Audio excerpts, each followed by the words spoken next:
Whiskey and Cannoli's podcast, episode 27. How you doing? Happy Friday, everyone. We're here for another good show. Have a special guest on the show tonight. I'm going to bring in my guest right now, actually. So first guest I have to bring in because she's my wife and she'll kill me if otherwise. Mrs. Cannoli Sasquatch, of course. Hello. Can you hear me? Hello? Okay. All of a sudden, she can't hear me, but I don't know what's going on with the technical issues. He can't hear me. And so while she's figuring out her audio, I'm going to put her in the back room. I'm going to bring in our guest. We're having a lot of technical issues tonight for some reason, but I'm going to bring in my guest, the one, the only, Left Eye Ego. Finally on the show. Now, can you hear me?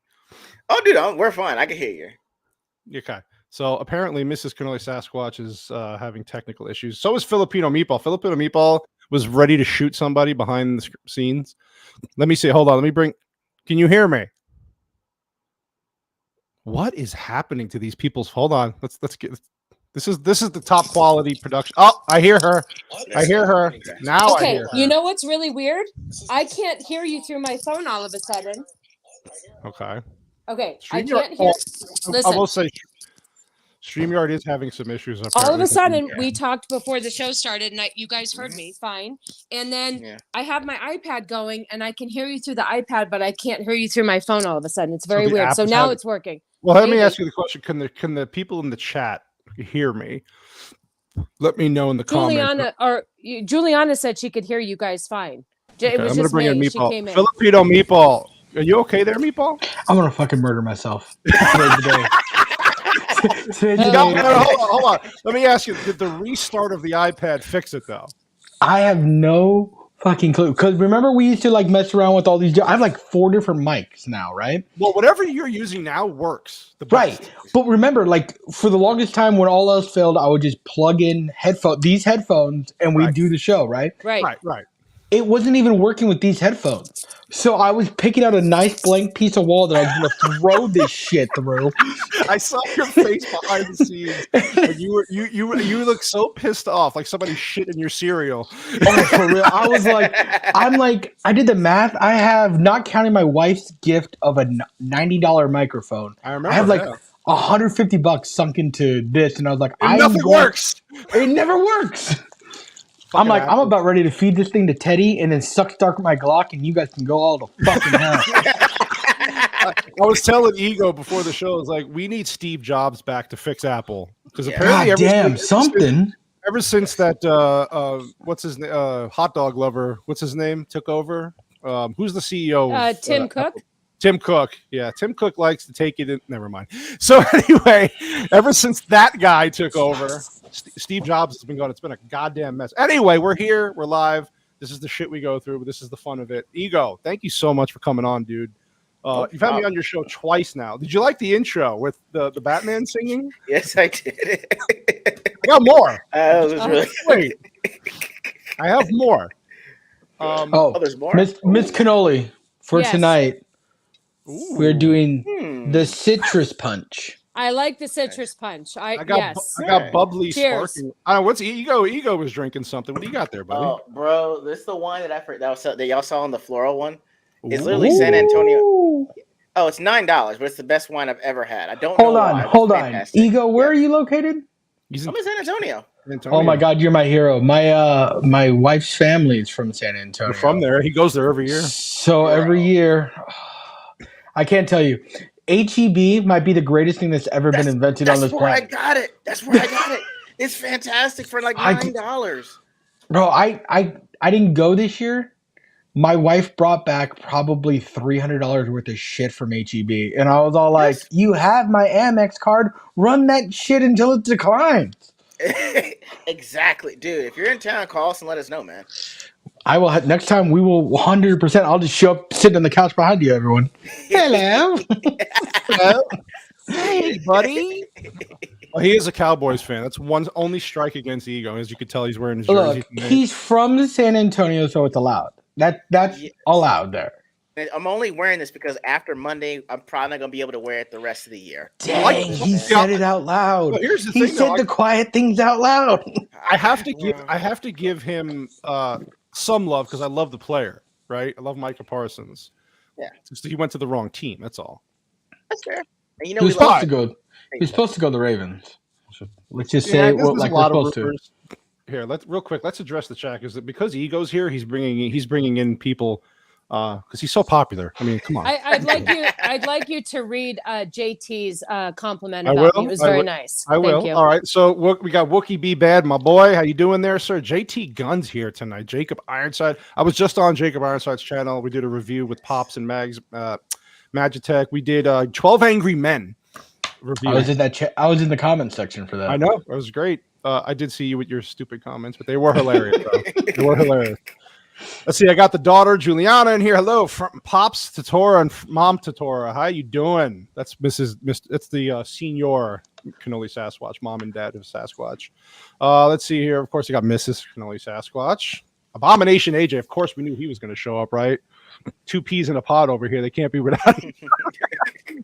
Two of my favorite people on the internet. I think you guys got a show tomorrow coming up too. We'll promote all that stuff. All right, good. We got Geek Talk. Brandon G, what's up, baby? He's an Eagle. This guy's Philadelphia, everything, man. And Meatball just disappeared. Disappeared. Couldn't take the heat. Copa, Catania. Hey, Copa. What's going on, man? Thank you. Let's see. Left Eye Ego left a comment, of course. And then where was the comment from JT? You said he left a comment. He said hair looks great, Mrs. C. I like this. Smash the like button. Yes, smash that like button. Like Meatball's about to smash his iPad. I'm telling you right now, if I accidentally hit the X button again and this thing closes out, you'll never see me again. I'm never coming back. I'm never coming back. How do you exit? There are 12 angry bearded men angry at Cannoli beard. Yeah, people are mad that I gave up on the beard game. I didn't know he was doing it. He came out of the bathroom last Sunday, and he was like, I heard some aggressive tapping on the. Vex Electronica says that Meatball couldn't take the sexy, so he rolled out of here. I mean, it is kind of true. When you got the little lip worm you got going over there, it makes my pants tight and tingly in places. Oh, we got Jana Catania, the wife of the lovely Copa. We got a lot of people in here, man. I don't have Century. Oh, he has Century. No, we actually have. JT's from Arizona, right? So we have Cox, which is shit. I hate though. Cox Communications is garbage. Only one we have though, so we got to deal with it. Some of us live in East LA, and that's the only option you have out here. Yeah. We also have another special guest, this one is very special to Left Eye Ego, and it's the first time on the show as well. We have the lovely wife Shiro joining the chat. Hey, I got to do this. Hold on. Hi. I got to put the couples next to each other. Thank you. No worries. Why am I next to Miss Cannoli Sasquatch? Are you trying to imply something? I mean, it is 2020. It is 2023, right? We gotta. All about that poly life. All about that poly life. We need something for OnlyFans. I mean, you guys want sub 2 inches of Asian meat? I got you covered. Whoa. Oh my god! It's not an egg roll; it's a spring roll. You know what I'm saying? How are you doing, Shiro? By the How's way, it going? Oh yeah. Well, I like her shirt better than Ego's. I'll tell you that much. Right. Oh yeah. I like hers. Yeah. I am more than you. Yeah. See. So. Okay. I'm glad everybody's here. Theme Park Casuals rolling in. We've got Olivia rolling in here. Who's a friend from Truth Social. I mean, we got a lot of people rolling in. This is all because of you, Ego. See what you bring. The popularity. I'm glad I can bring it. I know for the most part it's all you guys. Life of the party. Yeah. Did Shiro? Did you see the intro with Ego singing in the beginning? What? Yeah, I had he's like can't hear. So was it off tune or? Well, no. Well, here Wow. Wow. Get her out. Boot her. Boot her. Get her out. It's going to be a fun stream, people. Well, you know what? Here, I'll replay it so you can get a glimpse of it. Okay.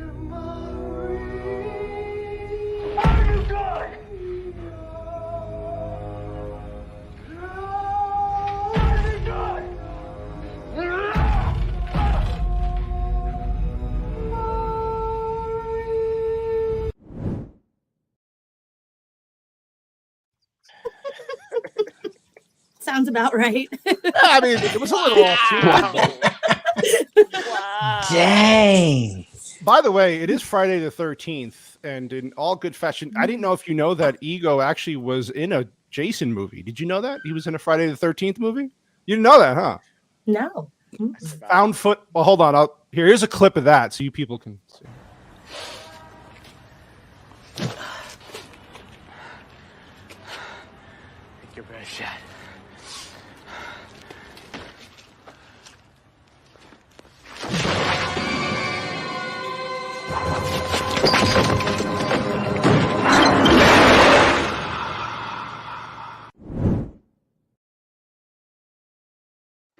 Look, all I'm gonna say is the heavy breathing did some things for me, so I'm gonna need that clip later. Did your pants tighten? Did your pants tighten a little bit? I mean, I think the seam's a little loose at this point, but yes, I'm gonna need that clip later.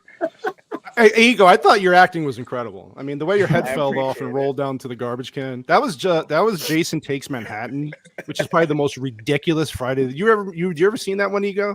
When he goes to that was like 1980. God, in the chat, let me know. Jason Takes Manhattan was like, I think mid to late 80s, like 87, I think, where Jason literally shows up to Manhattan in a hockey mask and just starts killing people all over New York City. Just starts killing people.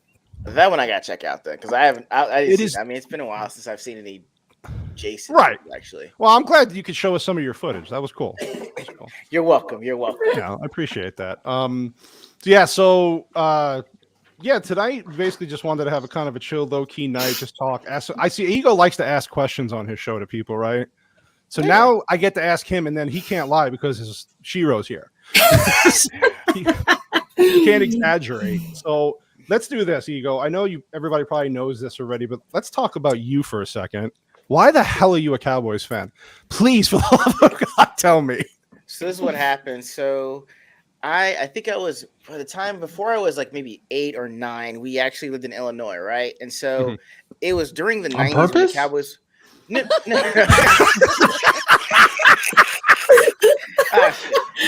right, hold on. This is what happened. So we moved from Virginia to Illinois from the time I was 2 to 10, and so like basically around that time, like it's 2 hours south of Chicago, but the Cowboys are always playing, the Cowboys are always winning. So like, hey, my dad took a job. We're in Texas now, and so by the time we got there, like was when things started to go downhill. But by that time, you're already ingrained in it, and you can't leave. And it made it worse when I went to a grad school and then got my doctorate when I was living in Philly. Like they have the pettiest fans ever. Like if it's a bye week for Philly and the Cowboys play at 1:00, they won't show the game. They'll just play infomercials for 3.5 hours. It's that petty. Wow. So yeah, so he's like, well, I had to hold Why on. does that make me love Philly even more? No, sir. Like they take their hate so for real over there. I was like, they do. It's ridiculous. Like that. Shiro says I only told her one lie, and it was the fact that how do you phrase it, honey? That the one lie. So when I moved to Philly, it was during season, and he said he liked the Cowboys. And I was like, great, I'm from Texas. Like, let's go watch the game at a bar, which in hindsight, now that I know Phillies fans, not optional. But he was like, every time he'd be like, nah, we're good. So we move in together, and around rolls the next season. And he's like, honey, it's game 1 of the season. You're either in or you're out. Don't disturb me. And I ordered pizza on today. And I was like, what? And so ever since then, Sundays for football season are sacred. During the Cowboys games, there are no interruptions. Nope. She doesn't. And then I have all of my superstitions. I have to wear a jersey. Dog's got to wear a jersey. I'm still undecided on whether I'm gonna get her one because I don't know if I don't want to be bad luck. I'd be like, take that jersey off. We're losing. Wow. Yes. Yeah, I understand that though. I've done that before with the wife and the kids. Then it's like, take it off. They're losing. Take it off. Well, I mean I don't mean the jersey. I mean all your clothes. Just take them off. with the wife, just take them off. Do you remember that you used to he would come down with giant shirts and jerseys all on hangers and hang them all. I would hang them up on the fireplace, and it worked. They won the Super Bowl that year. We don't have a mantle. Was that the year they played Brandon Stokely? I can't remember. No, we don't talk about old shit here, man. We don't talk about old shit. I don't know what you're talking about. You got a Herman P. Hunter, the lore for it. I have the audio off, which makes a very interesting bet. Yeah, that is bad lip reading, but I appreciate you joining the show. You don't have to hear what we're saying. You just got to be. Ego, By I the have way, a question for you. Yeah, go ahead, please. If you are gonna buy a jersey for Shiro, whose jersey are you getting? Like football wise? Yeah, football jersey for her or cowboy jersey for her. Like what player? Yeah, what name's on the back? You know what? Don't take this the wrong way, my love. It's gonna be a Tony Romo jersey. What? No. You are. I like you are, Romo. you are exciting but unpredictable sometimes. I love. Well, I signed up for it. that sums it up. Your box office. It does. Everyone wants to be around you. I feel like that comment is more like there are some days that I think I can upgrade, but I am totally fine with you the rest of the time. No. I know. You were that undrafted free agent that was just wow. Who you haven't been claimed off waivers? Hey, Look, I don't choke in the playoffs, okay? I do not want that damn jersey. Oh, Hey. snap. Hey, that hurt. You know what? No. Can I just say that I was allowed to wear Manning? Oh. Well, Manning's won Super Bowls though. Oh, Mhm. okay. He is an MVP twice. I'm just saying.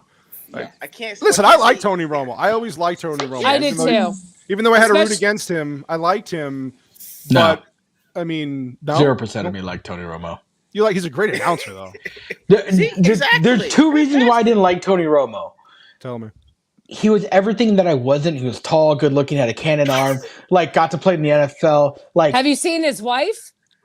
no, I've not seen his wife. Smoking. First of all, her brother is Chase Crawford, who was on Gossip Girl, and Oh. and she is gorgeous. And anyway, go ahead.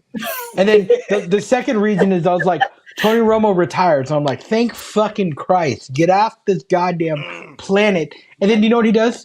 I'm a scratch golfer and the best analysis guy in the fucking game. And you're like, And he's not bad to do you look suck at. at anything? Do you just Nope. suck at anything? Does This it? dude comes out here, plays Chinese checkers, and will whoop a grandmaster's ass for no goddamn reason. He is. I gotta say, I like him. I like him now that I don't have to root against. I felt bad for him a little bit in Dallas. Not too much when we beat him, but a little bit. Didn't he retire? He was pretty young when he kept getting hurt, right? He had back issues. He had back issues. Is that I what thought it was Yeah. his neck. Oh, I think it was neck, right? Back. Neck. It was back. I know somebody on Back. the Giants back, and somebody on the Giants broke his collarbone one time. And Oh, Yeah, that's he it. I was thinking collarbone. collarbone. yeah, a poor Yeah. guy. That's a shame. Yeah. So okay, Ego. So when I was on your show, and I've seen all the shows you've had with people like Copa and all, you like that. And Shags, that was a Shagsworth. That was another great one. You were asking questions, so it's our turn. So we're gonna turn it back to you. And like I said, Shiro, tell me if he's lying or not, because you're married to him, so you would know. No, I'm just kidding. So let's do this. You had asked me about if you had to pick a theme song for your life or like a theatrical thing. What's yours? Like, what is your music theme for life? What is your musical? Like, what do you choose as that option for yourself? I have what I think is my song, and then Shiro might have the actual song. Okay, that's why I have her on. Yeah, I would say for me, it's probably Bruno Mars' "Uptown Funk." Okay, That would be mine. It's I think that's the weird thing is like when I try to show her music, Shiro knows all the popular stuff that's out. Like she's always playing top 40. I'm always trying to catch up with her. And so the one time I actually find this new music, it's just all instrumentals, right? And so I'm playing this song, and it's just like it's a funky beat. It's really uptown and it's really uptown and up hype and everything like that, right? And I'm like, I'm trying to play and let her listen. She's like, "This is what you're listening to?" I was like, "Yeah." She's like, "What are you gonna do? Start scatting next? Like, where are your driver's gloves?" Skid a up, but I'm a scat man. I was like, you know what? I turned it off. I haven't showed her anything else. Yeah, so that's like, Okay, so uptown that's it. funk is the best I can do. It's. I mean, at least it's upbeat, right? It's a happy song. I can see that. Yeah. All right, thanks for That dropping by, fits your JT. personality. Appreciate you, man. Yeah, I could definitely see that. Is JT headed out to get a bucket of spaghetti? He likes to eat buckets of spaghetti. I don't understand that guy. He's gonna get his beard all in there. You know what? We should meet JT at that restaurant for a bucket of spaghetti. What Let me know restaurant? how that is. That sounds. I don't know. It's over in by Sun City, I think, over towards where he is. He said you can get a big bucket of spaghetti, and it's really good. I mean, I could definitely put some damage on a bucket of spaghetti. I'll be like a horse eating that out of the trough. We know. We've seen your before pictures. Wow. All the spouses roast. Wow. God, man. Good This is idea. why, It's I don't my even tell my fault. spouse I'm coming on here. Listen, it's my fault. I served him buckets of spaghetti. It's my fault. I blame her for listen. it. When It you're is your Italian, when you're Italian, you show your love by feeding and cooking and all of that stuff. And, It was a lot of feeding. It was a lot of feeding. We both ate quite a lot. So, anywho. Yeah, I agree. See, don't underestimate the nutritional value of spaghetti in buckets. I mean, come on. I agree. The thing is, do you put meatballs in there too? Like, is it just a whole? I think he said that there was. Well, That's I don't know, but racist as if you go to Sicilian Butcher, How- then you get a bucket of meatballs. Oh. Yeah, there's a lot of there's a lot of buckets here in Arizona. A lot of buckets that's how of we eat. everything. Buckets of shit. Everybody says that everything's big in Texas. It's kind of like that here when it comes to restaurants and food. Buckets, though. That sounds awesome. Hold on a second. Yeah, but they have the Salt Lick. I just texted my daughter like a few minutes ago. Could you bring me another drink, please, from your mini fridge? Dude, I like how we use our 15-year-old daughter as a bartender. First of all, she has a mini. We're all going to jail. She has a mini fridge in her bedroom she got for Christmas, and it's Does she really have a shirt cool. on? Because that needs to happen. Yes, Yeah, she she made does sure have she a put a shirt shirt on. on. Yes. Jesus, man. Listen, if you guys want to have kids, just listen to this and go, what? Don't second guess. This is what happens when you have a teenage girl in the house. Please give me a boy. Oh God, I listen. I prayed. And I prayed. Be right back. God was like, nope. You know how like they always say he has a plan. You don't have to understand it. I still don't understand it, but it's okay. I love her anyway. We'll keep her. I got a 4-year-old for sale if you guys want it. I'll pay shipping. I have all. It's all females. It's all a female dog, female, and 2 females I live with. Like there's no male. There's nothing. No testosterone except for mine. Which is You have low waning T. away. We already talked to your doctor. As Vex would say, I have low T. Yeah. Oh my god. Yeah. Yeah. I do mean, shit some yourself gear. around here. yeah. So okay, no. So let me ask. I know you talked about how long have you two been married now? Who, me and Tim? Yes. No. So in April will be 2 years. 2 years, huh? Wow. Yes. Well, how long has it been for us there, Mrs.? March will be 19 years. Wow. Been together for how long though? 25. That's why my hair. We're is high gray. school. We're high school sweethearts. That's why I just want you guys to know I wasn't even in middle school when you guys started dating. Greg, you want to drop him out real quick? How old we are. I mean, it's sad because like she said that to me one day. She goes, 25 years. I go, how? Like why? Like why does time go so damn fast? I have all of our dates still in our head. Like our first date was February 7th of 1990. 1997 was our first friendship date, and then February 7th of 1998 was our first. And where did we go on our very first romantic date? Do you remember? If I say no, That's okay. Wow. Do you remember? I got you ice tickets, glass to the Rangers. oh, we went to the Wayne Rangers Gretzky, game. Yeah, I saw the New York Rangers. Gretzky was like in his retirement right at the year. glass. Yep. Yeah, yeah. That's how I you saw get his- back in someone's good graces. You take them to a Ranger hockey game right on the Well, glass. I mean, there. you were his friend and then banged out all of his other friends, and then you were like, I guess I'll take Cannoli. I mean, yeah.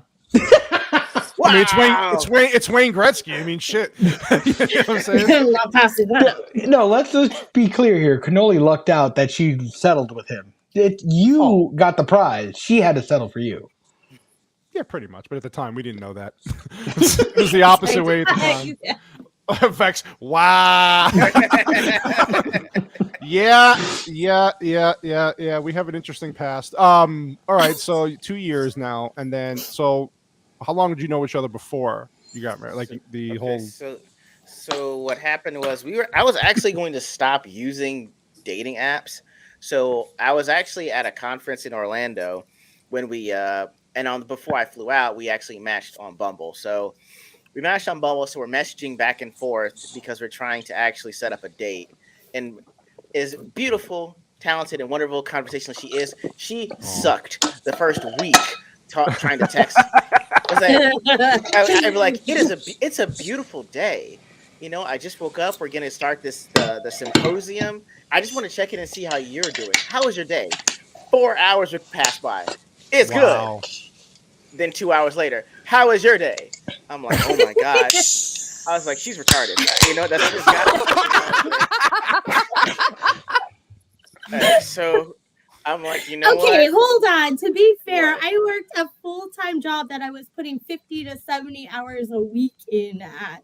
She was tired. And I want to say, like, when it comes to the apps, it's like, you know, most people give you a sentence, right? That's sort of the status quo.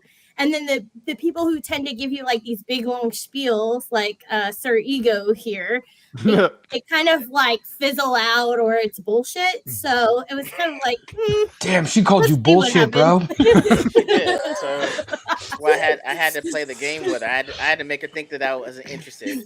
Like, so basically, I mean, you know how it is in New York. New York and Philly, like, streets kind of same. Like, once you turn into like where the row homes are, like you can't really parallel park, hop out, let someone out the car. You just like you stop, like you gotta tuck and roll. So yeah, I can't run around and open the door for you. So you're right here, so I'm gonna give you a side hug. You know, hey, did you just say tuck and roll and a side hug in the same sentence? He did. Yeah. Yes, that's impressive. Let me ask you a question. Did you make her pass the car test? Cannoli. Oh, I did pass it. Well, yes. Well, yeah, it's yeah. So there's this test. It was in a movie. It's in a movie called Bronx Tale with Robert De Niro. So basically, the test was you got to reach. You know, she's got to open the door, unlock the so door they let you. They let you in the car first as a gentleman, and if you reach over and unlock the door for them, you're a keeper. Hold on. Yeah. The reason why she didn't have to take that test because we are living a generation where like you don't need to unlock doors. Yeah, I know. True. There's an electric door lock. There's a fob that you have that unlocks all the doors. Well, back 25 years ago, we had these things called door locks. Did they even have doors back in the day? Model Ts had door locks? We had automatic windows too. Horse and buggy. Just sit there cranking those windows. Model T Ford, baby. Had to crank the engine. But that's okay. So sometimes I forget how old we are, Cannoli. Well, sorry. Vex is young too, though. See, Vex is like, Vex is like, what are you talking about? Yeah. See, well, hold on. To be fair, Ego's car is not automatic in any sense except for the windows. Okay. And it's a manual. Oh, he's a real man. Yeah. Do you know who can't drive a manual? Whiskey Banger. I can't. He can't drive I can't drive a manual. Whiskey Banger cannot drive a manual, and I mock him every day for it. And he was in the army. But I was going to say he can kill some fucking bitches over in Afghanistan, so I'll let that one slide. Yeah, it's called the Striker that he shot and blew up. It blew up a whole. Yeah, Copa, Jana passed Copa test on his Camaro. See? Oh wow. Okay. But see, in all fairness, Copa is the same age as us, so that makes sense. Okay. Ego, what are you driving that doesn't have automatic door? Bro, it was a 2013 Kia Soul. That's all right. I know. I drive the hamster car. I know. It's fine. It's fine. Okay. I'm not going to judge you. Oh, hold on. This is a good thing from Vex. There's a count if I hold the food and feed him while driving. That's an instant ring. Put your left hand out. I'm putting the ring on right now. Yeah. Married. It might be an onion ring, but there's a ring going on the finger. Onion ring. Cracker Jack box ring going on. Oh, it's going on. I don't care. Hold on. We need to stop at this gas station. I need a ring pop.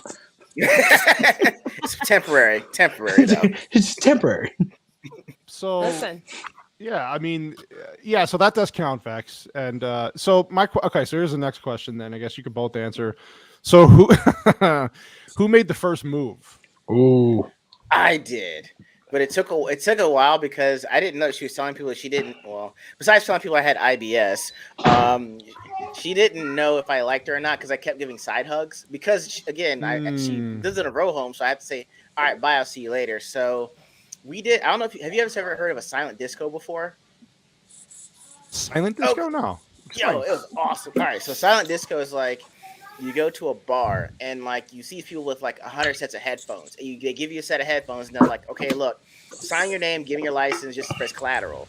And so like, hey, these headphones have 3 channels. One is like top 40, two is anything from the 70s to the 90s, and then the third one, or the blue channel, would be like R&B, right? And so there are 3 DJs, one for each channel. And the goal is for you as a DJ to get as many people on your channel as possible. And the whole time, so everyone just puts on the headphones and just starts dancing. It looks completely weird because all you do is see people just with no music on, just doing this, and then you put the headphones on and you hear the music. And so I knew that was the date I wanted to take her on for the third date.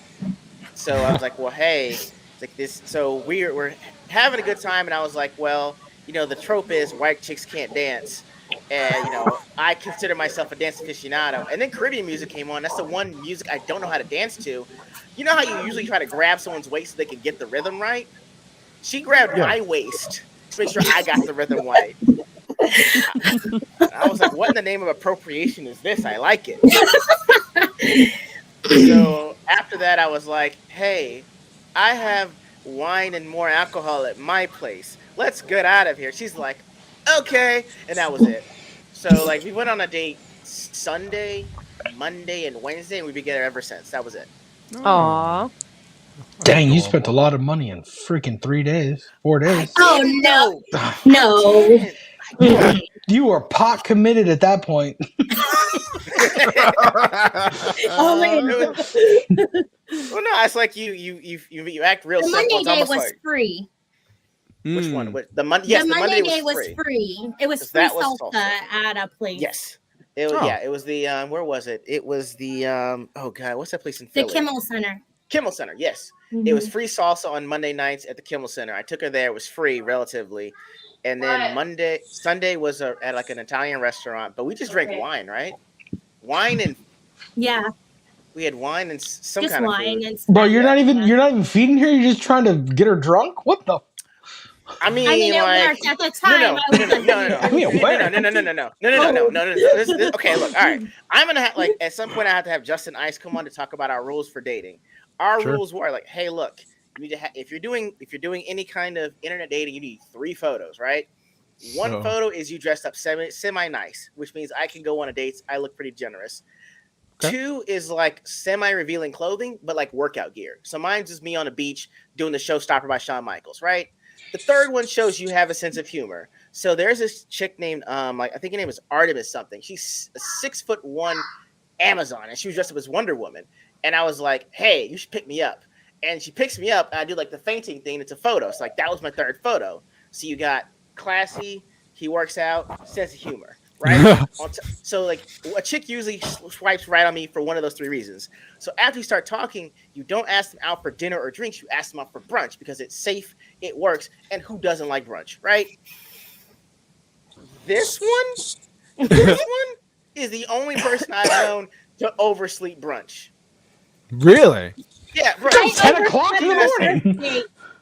Don't go and tell your story. I overslept our first date. So, yeah, she overslept our first date, and I was like, you know what? I knew she was retarded, but you know what? I'm gonna let it go. I was like, you know That's what? true love right there, though. Right. So yeah, I was like, you know what? All right, fine. Like I had this whole thing set up at 11 o'clock, but let's just go out for dinner and somewhat of a drink at like 7 or 8 on a Sunday, and like. She made it, and again, that was it. But yeah, first person I ever knew to like completely just forget about and oversleep brunch. It was weird. So no, to be fair, we had a date planned the night before, and he canceled on me because I guess he got stuck in Orlando. Whatever he did in Orlando, okay. And so single Angela what was his name? Going out. No. Jason Momoa, Aquaman.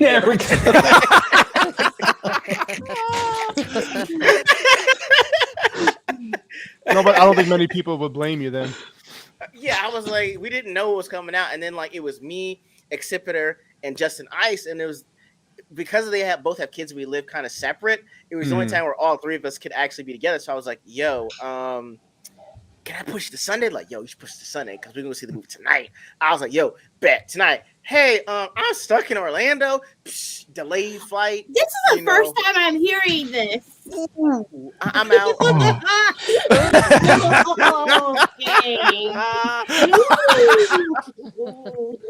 He goes like, you know what? I'm done.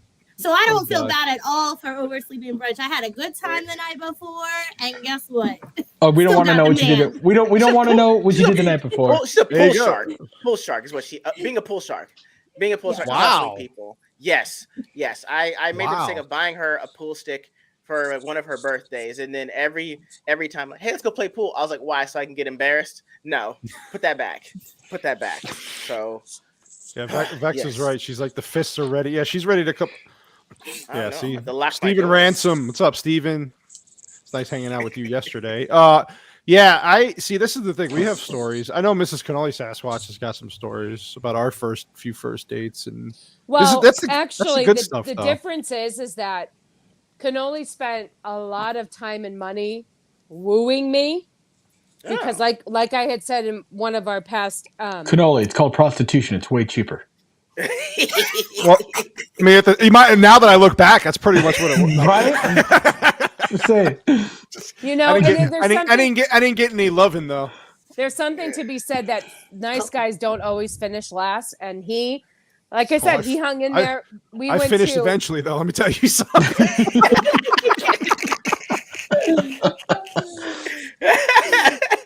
I mean, if we're being honest, we're all adults here. Why don't you tell him about the first Valentine's Day we went out and what you told Macaroni Grill? Yeah, I almost got myself.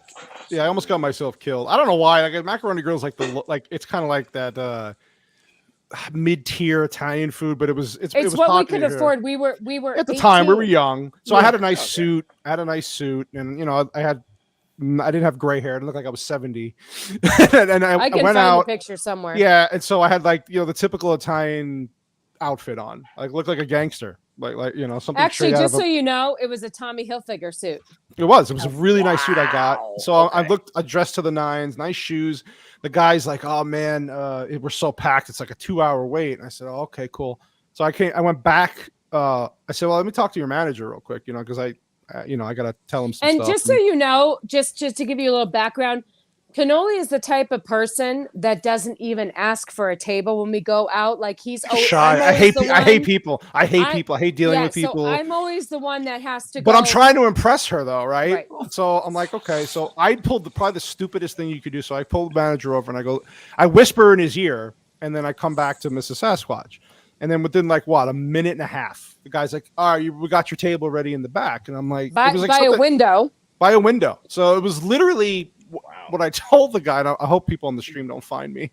I was like, if people know who Sammy Gravano was, he was Sammy the Bull. He was John Gotti's right-hand guy back in the day. So I said, and he lived out here in Phoenix at the time. And one of my friends, who's passed away now, knew him. He had dealings with him, right? So joking around before all this, he's like, just throw his name out and you'll get into. I was like, but it's Macaroni Grill. Like, so all I told the guy all I said was 2 words. I said, Sammy Gravano. And the guy looked at my outfit, and he's like, cool. Wow. I'm not even kidding. Within less than a minute, that guy was like doing that stuff. And I had no idea. So she's like, what happened? I told her afterwards. And I'm surprised to this day I haven't gotten whacked over that, as they say, because he was a prominent figure out here in Arizona. Obviously not anymore, but that was it impressed her though. It worked, right? I mean, it did work, sir. There's a question for you, Sasquatch, in the comments by Steven Ransom. Steven Ransom wants to know where I come from. Okay, so I was born in Brooklyn, New York. Bensonhurst. Family's been there for obviously from there. Moved to Phoenix, Arizona when I was about 11 or 12. Let me tell you a really funny little thing about that. So he lived in Bensonhurst when he was a kid. My grandparents lived how many streets over from you? Oh God, like around the block. Like literally around the corner. I used to vacation every year to my Nana and Grandpa's house in Bensonhurst when my future husband was around the corner. Wow. Bensonhurst, New York. Like, there's a lot of boroughs and a lot of places in New York.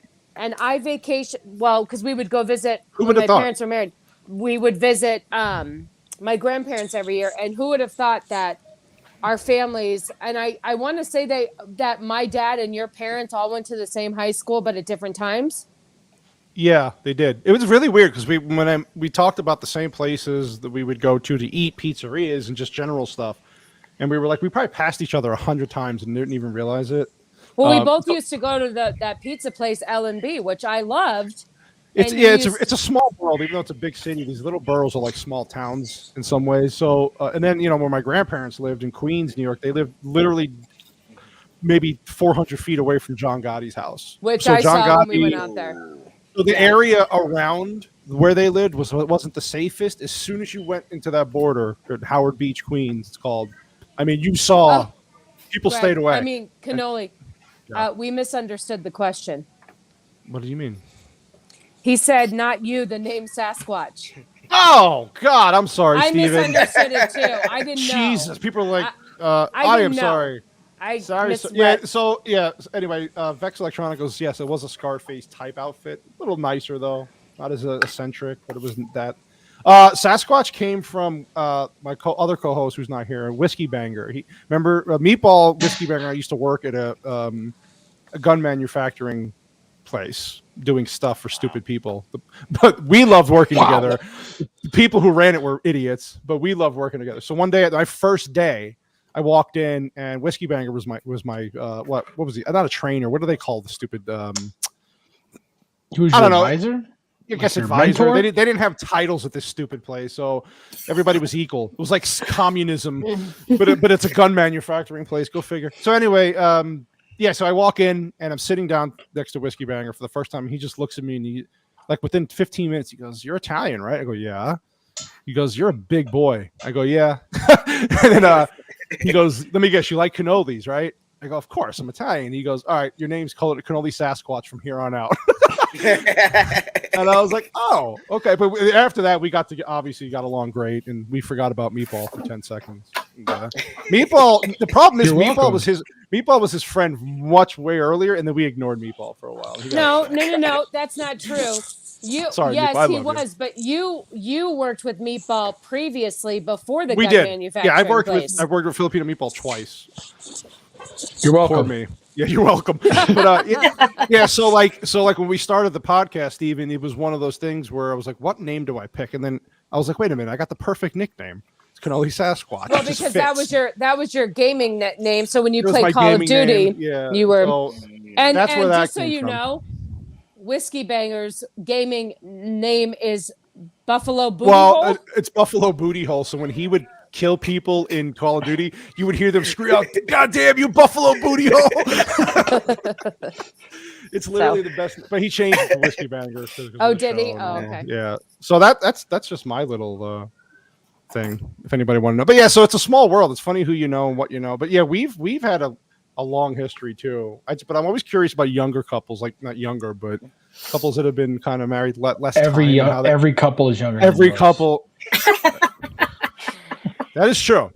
I'm having a real hard time with getting older, so please. I don't have a problem with it. You and me both. I don't either. I don't like it. I don't want it. I mean, there's nothing you could really do about it, so you might as well just take it and enjoy it, right? Exactly. I'm looking forward to people calling me sir. I don't want to look like an 8th grader for the rest of my life. I mean, all right, sir. Exactly. I'm like, you're right. I am, sir. Yeah, but when you get the how can I help you, ma'am? You don't want it, ma'am, yet. What's wrong with you? You've earned that. That's what I'm saying. You're a mom. What are we supposed to say? How can I help you? Future sexual harassment complaint? What did he say? I mean, ma'am is more polite. Ma'am is polite. I don't know what else they would call me. I guess ma'am is the way it is, and it's just polite. I don't know. I would prefer MILF, but okay, fine, whatever. Like I said, future sexual harassment complaint. Exactly. Load note.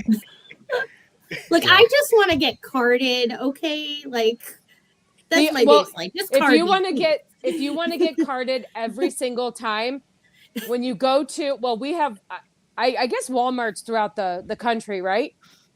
So go to Walmart like I did today, and you do self-checkout, and then they have to come over and card you for the Trulies every time.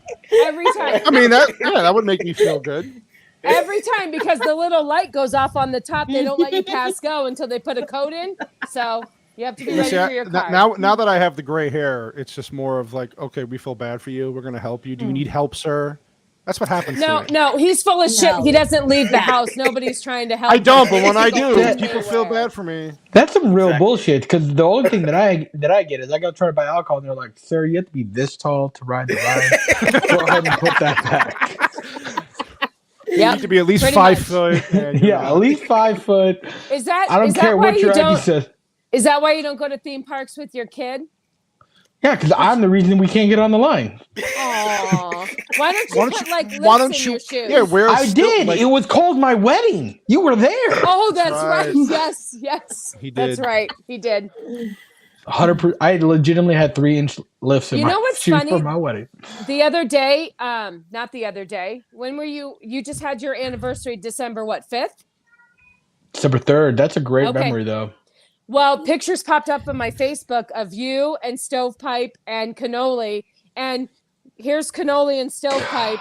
And then here's Little Meatball with his lifts on. So cute.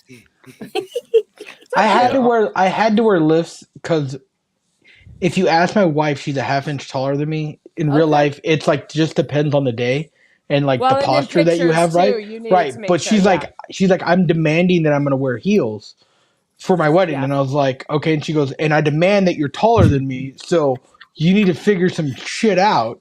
Right. And so I'm here online going, what's the tallest lift you can have without snapping an ankle? 3 inches it is. Why didn't you buy whatever shoes Prince used? So like the shoes that I had were custom. Oh, were they really? Custom shoes. I had to go to a place, they custom fit them and everything, and they put the lift in it. And he goes, he like legitimately, I try to walk around in 5-inch lifts, and I thought I was gonna blow a knee and ankle out. Yeah, I don't do well in heels either. I'll tell you, they don't. I do not. I'll do a good wedge, but a heel, forget it. And I used to be able to run in heels, but now I'm old and F that. Yeah. Oh, look, your little girlfriend's back. Oh, Diana's got a crush on you, boy. She's got a little hi, crush Diana. on you, One day we'll have to put up the photo of me and Cannoli hugging at my wedding. Oh my just God, to show the height difference, dude. I was a bigger. Here's the thing: I was a much bigger dude back then, weight wise. So when I hugged him, he just disappeared. Basically, is what happened. Yeah. All you see is this. Yeah. I know. But like the best part was that I ordered a suit from Men's Warehouse, right, for my wedding, and then you pick it up the day before. So I went and go pick it up. And I come home and I'm like having a panic attack. And my wife's like, what is wrong with you? And I was like, they ordered the wrong size or I got the wrong size or whatever. And I put it on. And I literally just like stuck my arms out to the side. Pants fall down, shirt falls off. Like it was like 5 sizes too big. So angry fiance goes to Men's Warehouse and cusses out the manager. And I mean, threw a shirt that broke a mirror on a door, right? And I was like, oh my God, we're all getting arrested or whatever. Next thing I know, I have this ridiculously cool sharkskin blue Louis Vuitton suit that fit. Wow. And that's what I wore to my wedding. So like I had this ridiculously cool suit. I knew for no you reason. looked extra good that day. I was going to say, yeah. We'll have to find that picture. We have to find that picture. Let me see if I can find it. According to Herman P. Hunter, he said if you raid Gene Simmons' closet, you'll find your lifts. There you go. He's right. He's not wrong. I still have those shoes, and I put them on the other day, and I like literally rolled an ankle. Steven says, I get it. Well, Steven says PB has the shoes for you. Yes, he does. I'm going to see if I can find this picture. I don't know how to do it. PB's got a few more. The poor salespeople run away. Yeah, no, it's yeah. So Ego, let me ask you this then. So, well, actually, this is for Shiro too. So you got into the YouTube thing and then you started with Abomination AJ, right? So you do this show. So Shira, how did you feel initially when he talked about getting into the YouTube game and doing a pop culture type show on the weekends? I was glad he was going to talk to someone else besides me about this. Everybody shit. says every spouse says that. Oh, there you go. Do you want me to send that to you? Look how big I was there. Hang on, I'll send it to you so you can put it up. Hold on. I look like that blimp that flies over the Super Bowl. I'll email it to you. Hold on. Go ahead. Sorry to interrupt. Sorry, Shiro. Go ahead. All good. So the problem is I'm terrible with names and pop culture just references in general, because I'm like, wait, who's that? Because I recognize in my head, I see faces. I don't do well with names. And so he gets so frustrated with me when he's trying to tell me this cool story. And I'm like, wait, who's that? Who's that? And so it was a good outlet for him. And then also, since we moved to a new city, it was also I was worried about him because we moved home and I had a friend base. I had a family base here. And he did not. So I was worried that he wasn't getting out and meeting people. And this was a great outlet for him. This shit's overrated. Stay inside. I emailed Cannoli. Not that guy, yeah. Do you ever find that he goes, if you go, who's the guy? And Cannoli gets annoyed with me. He goes, you know the guy in that movie with the thing. And I go, I need a name. I give her the name. Oh, okay. So that's the problem. He gives me the name, and I'll name like 5 things I think it is. And he's like, I always have to Google everything. I Google everything because I can't remember either. But I'll ask him what he's watching, and it takes him 15 minutes to answer me. Yeah, I kind of I do lose my patience sometimes because but it's not right. I'll eventually give her the answer. I can't hear very well sometimes, and so he mumbles, and he gets really pissed at me when I can't hear, and he's looking in the other direction, mumbling. And I got the ice maker going, and I mean, come on. Well, here you go. There you go. Here's the photo. Oh my gosh. Yeah, so that was me at about probably close to 400 pounds. Damn, dude. Wow. And there's Timmy and his lifts. It looked like Look at those gangster lifts. It looks like I ate. Yeah, it looks like I ate him. Basically.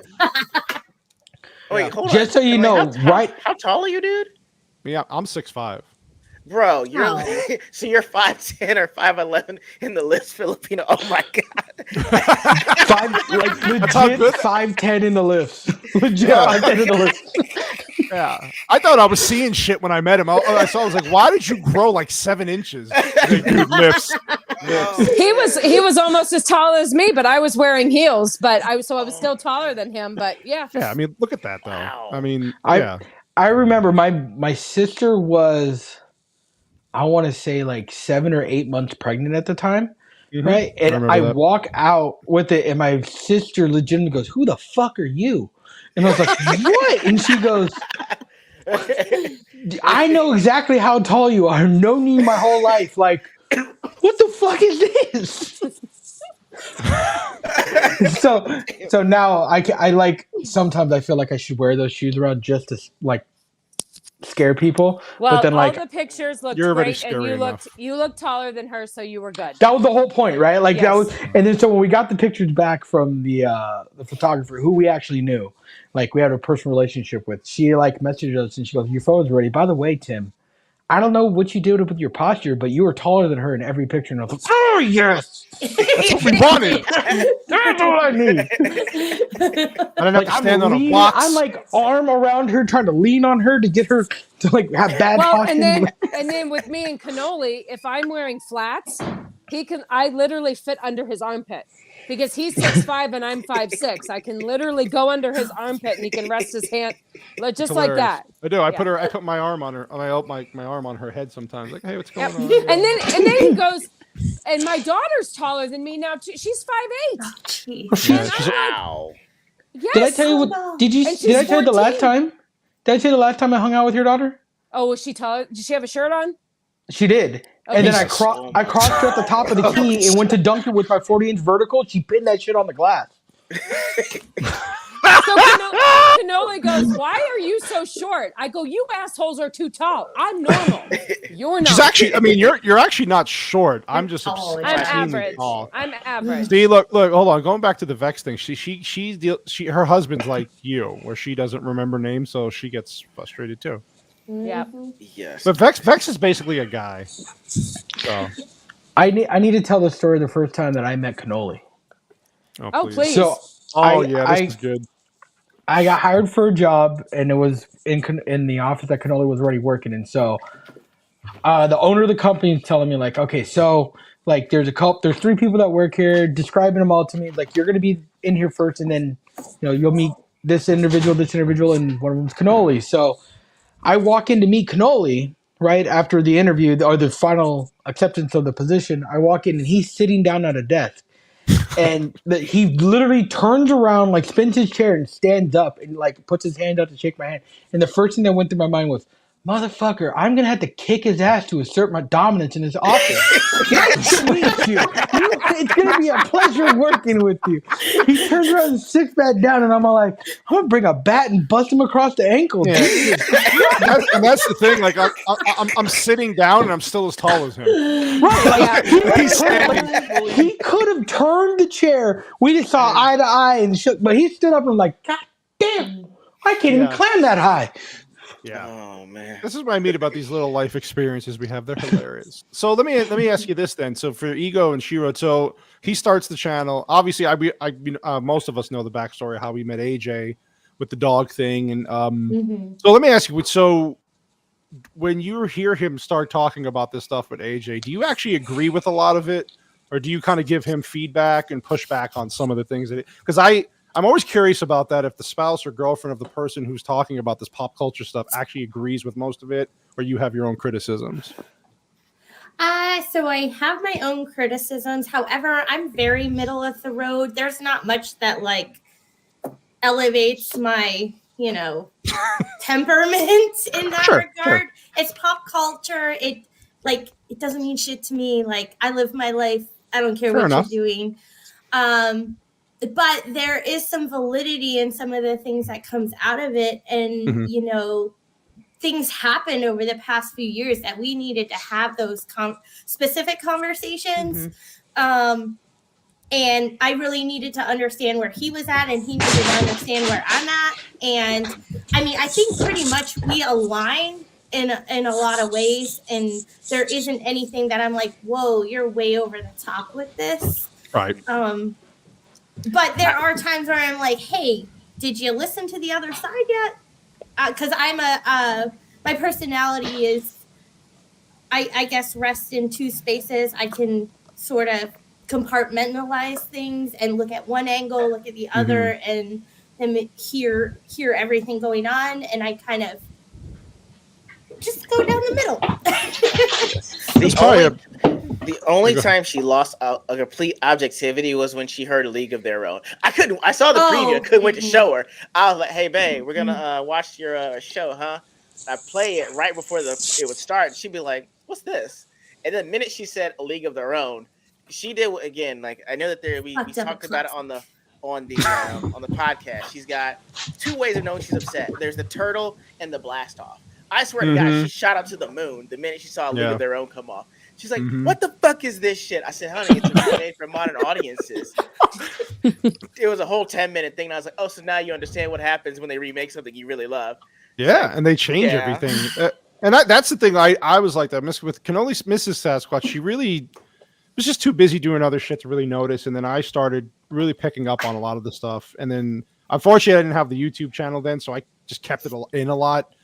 And that was probably the worst thing to do, because the more I saw it, the more I'm like, I'm just going to let it go and see what happens next and see what happens. And it just kept bubbling and bubbling and bubbling. And finally, I was like, I can't take it anymore. And like Ego said, we talk about this all the time on our shows with our co-hosts. It's so frustrating that now when I actually see a commercial come on, I'm like, okay, what do they fuck up here? What are they doing? What's the message behind this? And then when a movie or show comes on now, I've said this a million times, I actually have to like step back and go, let me watch it first without getting angry. Because the first thing I noticed I think is this. It's like, no, that's not supposed to be in this movie. Like I know what you're trying to do here. You've taught your daughter that too. She like picks my everything out. well, what I love about what she does though, she'll ask me the question before like she'll jump to a conclusion. She go, "Did I notice that right? Like, did they do this?" And I'm like, "What do you think?" And she'll have her explain it out to me. And I'm like, "Well, there you go. Like, you just actually paid attention to something. You gave your opinion." Without because me she trying have to agree with us. We no, and want to I told her that. I was like, don't see the world through my eyes. I'm old and bitter. Like, you know, you're young. Like, but it's sad. Like, Ego, do you feel that way too, man? When you're watching stuff, are you just looking for this stuff now, expecting it? So that's part of the issue why I think Shira wants us to actually go out and watch more movies, because the thing is, if I see it, I instinctively, because I have the remote, like she lets me choose what we're gonna watch sometimes. So I'll watch something all the time. I pause it and I tell her what's all wrong. The time. Right. And then she gets so upset because I'll explain, it's like, now see, in the book, that's not what they did, okay? Oh. In the book, they just talked about it. They didn't actually have to go ahead and have a discussion about it. It wasn't a monologue. It was actually an interpersonal discussion. To be like, if you don't press play, I will punch you in the throat. Like, to defend her, though, nothing is more annoying. So... Girl, preach. I was watching real quick. I have to get this out. So I was watching a different show on Hulu, and all of a sudden I saw a preview. What was I watching? I don't know. I don't watch. The hell was? Oh no! I'm sorry. I was watching a winter Hallmark movie. Wow. Yes. So they showed a preview of a book. And I heard the name of the book and I went, there was 9 books in this series. And I read all 9 of them last year. To toot my own horn, I did 40 books last year. I want to do more this year. Anyway. Wow. And I watched the preview. They fucked up every character and made it. First of all, the main character is a tall, lanky guy from Georgia. They made him a short Puerto Rican from I don't know where the hell. I take offense to that.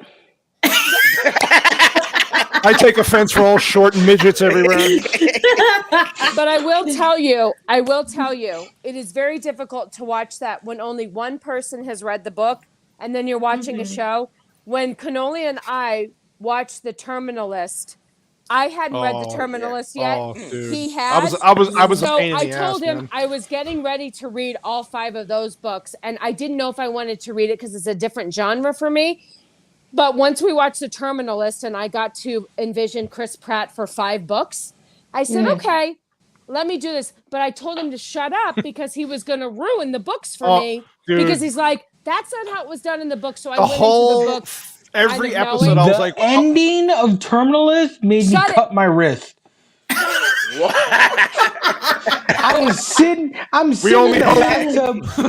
the bathtub just taking handfuls of Tylenol and throwing them towards my mouth and whatever stuck with a plastic butter knife, just trying to cut it open. Let me just tell you this about books.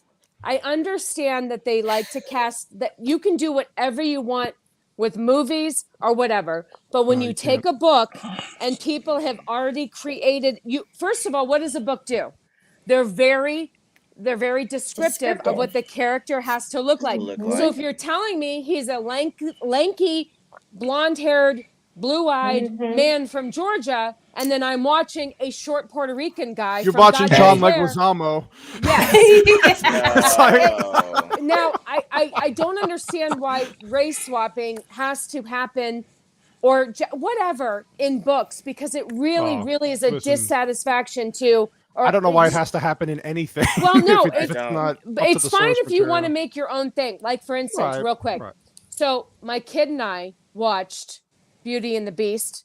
We watched it on Disney with Josh Groban. The play. It was a play. Now listen.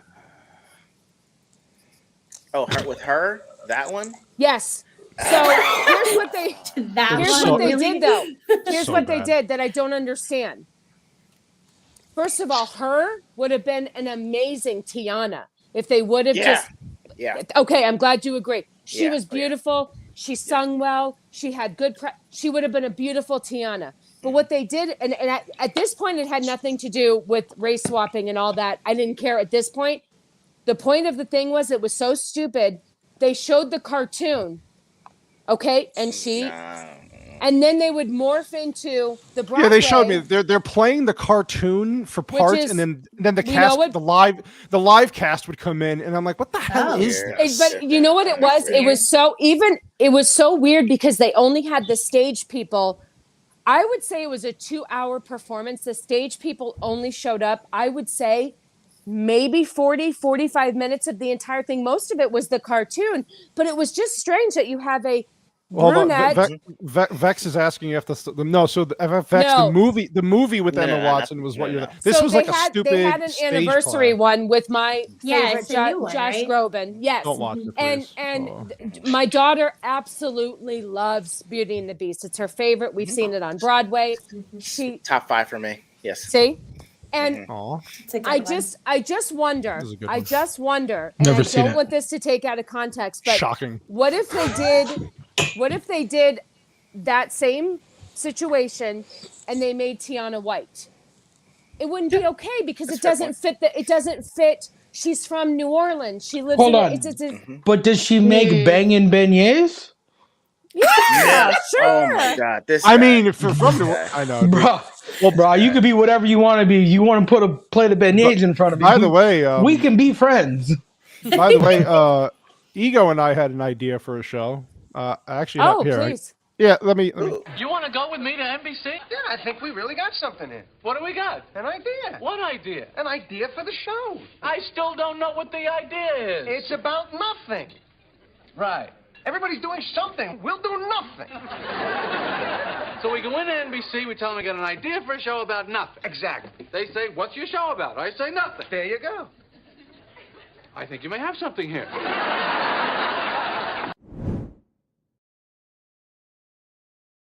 Definitely. You know what's funny? I'm just saying. Cannoli and I had this same conversation just like that before we started this podcast. We were going to do a podcast about nothing. Yeah, it's going to be. What are you doing? I don't even know what that's from.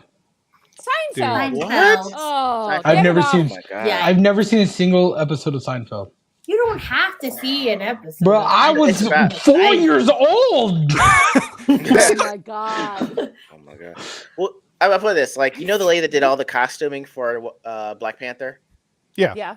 Like she did the wardrobe for Seinfeld, Fresh Prince of Bel-Air. Like that's how far back she goes. So so if you look at Ruth Carter, I think she's the one that did all the costuming for Seinfeld and all that stuff. But yeah, Seinfeld was supposed to be like the first show about nothing. Like that's why it was so popular. It was so amazing. Yes. You know what's funny? I hated that show. I didn't understand why it was so funny. And then Cannoli moved in with me, and he would just watch it on repeat. And Kramer grabbed me, and I was like, oh my god, I can't believe I hated this show, and now I'm obsessed. Yeah. I just say when he like suntanned in butter. My favorite one is when he listens to like what? When he listens to Mary Hart on Entertainment Tonight, and he does this behind the couch, and he has a spasm every time he hears her voice. Dude, that show picked the stupidest mundane things and made them so funny because everything was true. We all thought like we can all understand what they were thinking and why they did that, but it was a great show. It was a great show. Yeah, I mean, so She-Ra has to be a Cowboys fan. Is that like a rule in the house? It wasn't a rule. It was like she just knew how it went because she's from Texas. So like, even though I lived in Philly for 12 years, no one who I even dated was ever from Philly because it was the hardest thing. And let alone I never met anyone else from Texas. So ironically, like she actually put in her profile, like, "Hey, this Texas girl is new to Philly," and then she hit with two things. She's like, like this power lifter is from Texas, living in Philly. Let's go grab a beer and shoot some pool sometime." And you know like, what? okay, I'm really glad that you did not hook up with a Philly girl because that would scare me. They're rough. It'd be rough. They're real rough.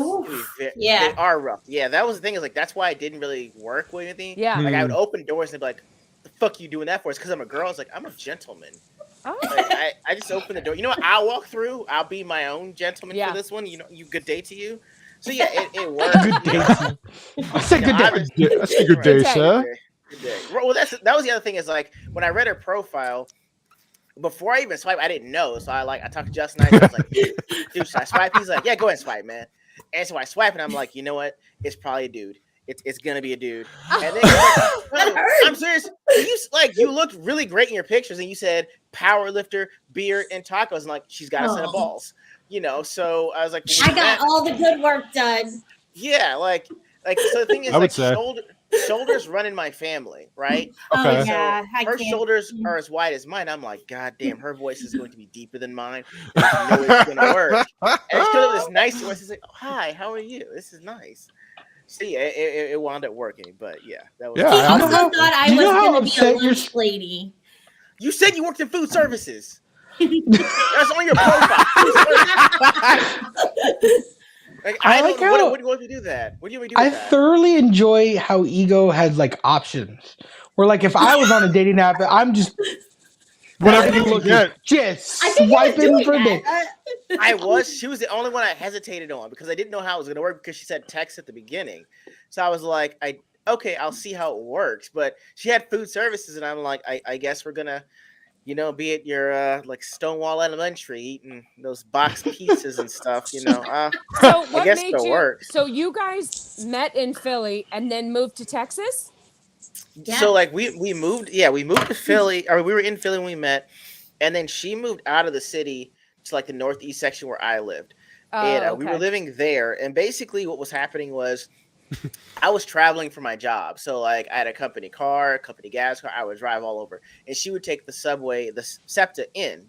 And so once COVID hit, they pretty much turned. If you guys know this, like the subways wound up being like a homeless encampment at that point. Yeah. And then basically that whole runway where Rocky runs up the steps to the Museum of Philly Art, homeless encampment. So basically they wound up shutting down SEPTA, and she didn't feel safe going down there. And so once she got the okay to like work from home, she took it and ran with it. And I was like, I can get a license anywhere in the 50 states. I'm fine. And so like right after that, we moved out.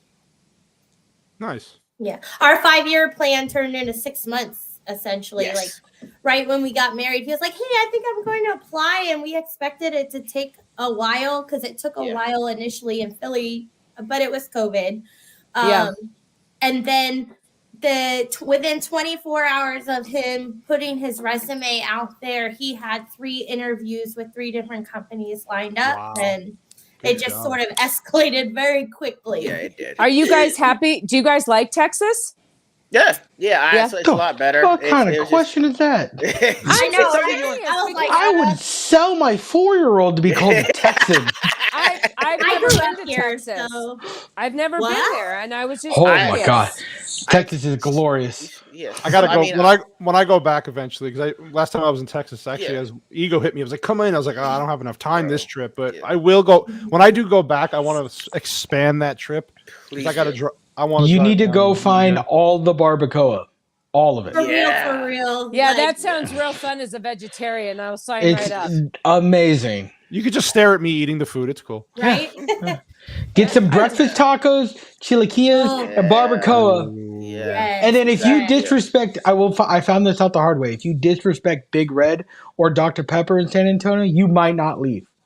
They might have to put Big Red and barbacoa. That's right. So like a religion there. Yeah. Yeah, you can't like Dr. Pepper there. You can't. You have to. You have to. That's a religion. That's my favorite soda. I'm not a Dr. Pepper fan. I am. I'm not a Dr. Pepper fan, but like I made a joke about how it was basically like redneck water, and people looked at me and I was like, I'm never making it out of this building. I'm never this is the day I die, and it's over Dr. Pepper while eating barbacoa.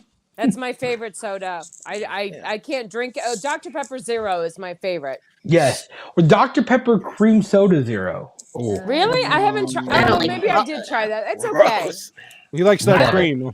I do. All the cream. The cream rises to the top. Wow. I will say, at the end of the day, though, like breakfast tacos here in San Antonio, Texas is awesome with tacos in general, but breakfast tacos, dude, I don't care. I don't care. Tommy's breakfast tacos. I will fight some old lady for the last breakfast taco. I will throw an elbow. I want to see this.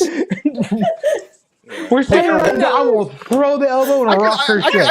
I can see some old lady walk with her walker, and he just kicks it from underneath her. And Now, let me ask you this: taco. would they look at me funny if I told them I didn't want any meat in my taco? No.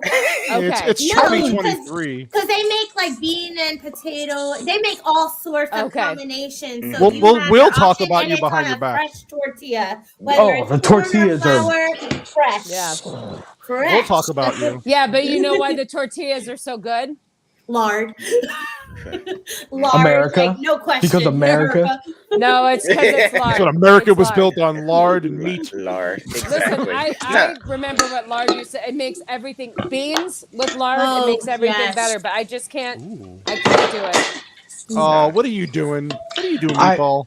I may have dropped a can or two. Well, it's okay. I was on a stream yesterday, and I dropped this metal tumbler on the ground. What was that you did yesterday? I don't know. We're doing I'm on Roman of the Empire show last night. We're doing this awesome stream about Coen Brothers movies. And sick invite, friend.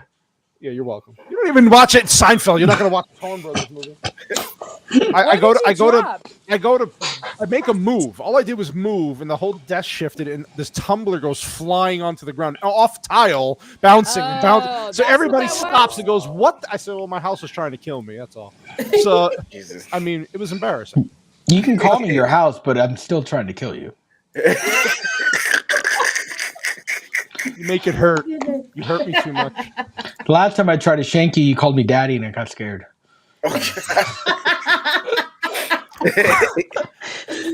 That's why we call him the comedic relief, people.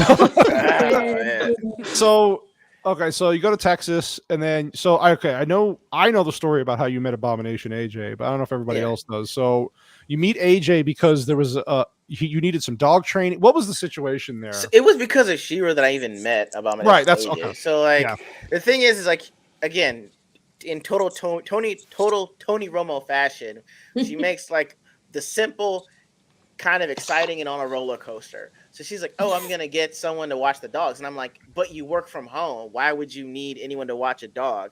We lived in an apartment. They needed exercise and I get that. socialization. Yeah. So I was like, "All right, whatever. Just go ahead and do it." And so she's having the dog. She's taking the dog to Abomination AJ, and we only had one at this point. And so, I'm having to drive. There's a place halfway between San Antonio and Austin called New Braunfels, right? Mm-hmm. So I had to drive from New Braunfels all the way into San Antonio and go like 3 or 4 blocks over to pick up my dog to bring them back. And so, I told, as an aside, I told Shira when we got married, I'm never going to wear my wedding ring that we had in our ceremony unless it's like an anniversary thing, because I've had too many professors that have had those avulsion fractures from wearing their wedding rings. So I said, I'm never going to do it. I said, you better buy me a silicone ring. And so she went on Groove Rings and got me a Green Lantern ring. So the one I got now is she got me another one for my birthday, was the Flash. And Cannoli has one that's engraved in the inside. I got him for Christmas. After he tried to die on me, he's got a silicone ring. Show him, Cannoli. Yeah, see, because he was the same way when he was working with the machines doing the gun triggers. I was afraid it would get caught. Yep. Yeah. So if only. If fucking only. That would have been great, coming home with one finger out, like, that trigger was perfect, though. 3 pounds. 3 pounds of full trigger power. All Mrs. Cannoli Sash would have like, what's the bitch's name? Yeah. Right? Who do I gotta go kill? Right. So, I'd be like, her name's Cecilia. I want to watch, though. That's Whiskey Banger's girlfriend. That is Whiskey Banger's girlfriend. Oh my god. So so I was picking up my dog, and so like I had my guns in the car because I was about to go to the gun range after I dropped the dog off, and so he saw the Green Lantern ring. He's like, "Yo, you like Green Lantern?" I was like, "Yeah." So he's like, "You read comics?" I was like, "Yeah." He's like, "Really?" So like we were talking about comics, stuff like that, and it's like 100 degrees outside, but I've got the air conditioning on the car, so I'm getting hot, and I'm like, "Hey, dude, I gotta go. I gotta drop off my dog because I'm gonna go to the gun range." She's like, "Really?" He's like, "I don't want to go to the gun range," and so for me, it's like I haven't had anyone outside of Excipitor since I moved that was into all the same stuff that I was, and believe me, like the first 6.5 to 7 months of me living in San Antonio was miserable because I didn't have anyone that I knew, and so once that happened, I was like, I didn't really take it all that seriously. I was like, all right, cool. I mean, if you want to come over, that's fine. So it really just took off from there. I mean, I met him February of 2022, and like that was Wow. I don't know. You were just like, did we just become best friends? Yes. it was a full Step Brothers thing. I'm sorry. Yes. Meatball doesn't know where that's from. He's too young. You've never seen Step Brothers? Oh, okay. I've seen Step Brothers. Oh, he's like, I've seen Step Brothers. Okay. So, I thought because Lindsay Lohan wasn't in it, you hadn't seen it. Oh God, this guy's got a fascination with Lindsay Lohan. Jesus. Did you see her Christmas movie? Mm-hmm. Yeah. Did you see the alternate ending that's on Pornhub? I mean, I'm just saying. Whoa! There's an alternate ending. Oh. I didn't even see the first movie. I mean, Meatball stocked his stuffing that night. You know what I'm saying? Jesus. Ouch. Look, I did not miss on that one because I had several reloads. Oh my God. So the next time we have a Second Amendment gun podcast, we got to bring Ego on because he's absolutely. Well, I was gonna say I was gonna ask y'all about the ATF brace ruling that came down today, but we talk, that's another time. It's a bunch of bullshit. That's what it is. It is bullshit. Bunch of people that weren't elected trying to make rules. Right. I was like, it's good. I'm sorry. Go ahead, Annie. I was just gonna say, so he was not always like that. So I'm from even though Ego's from Texas, you would never know it.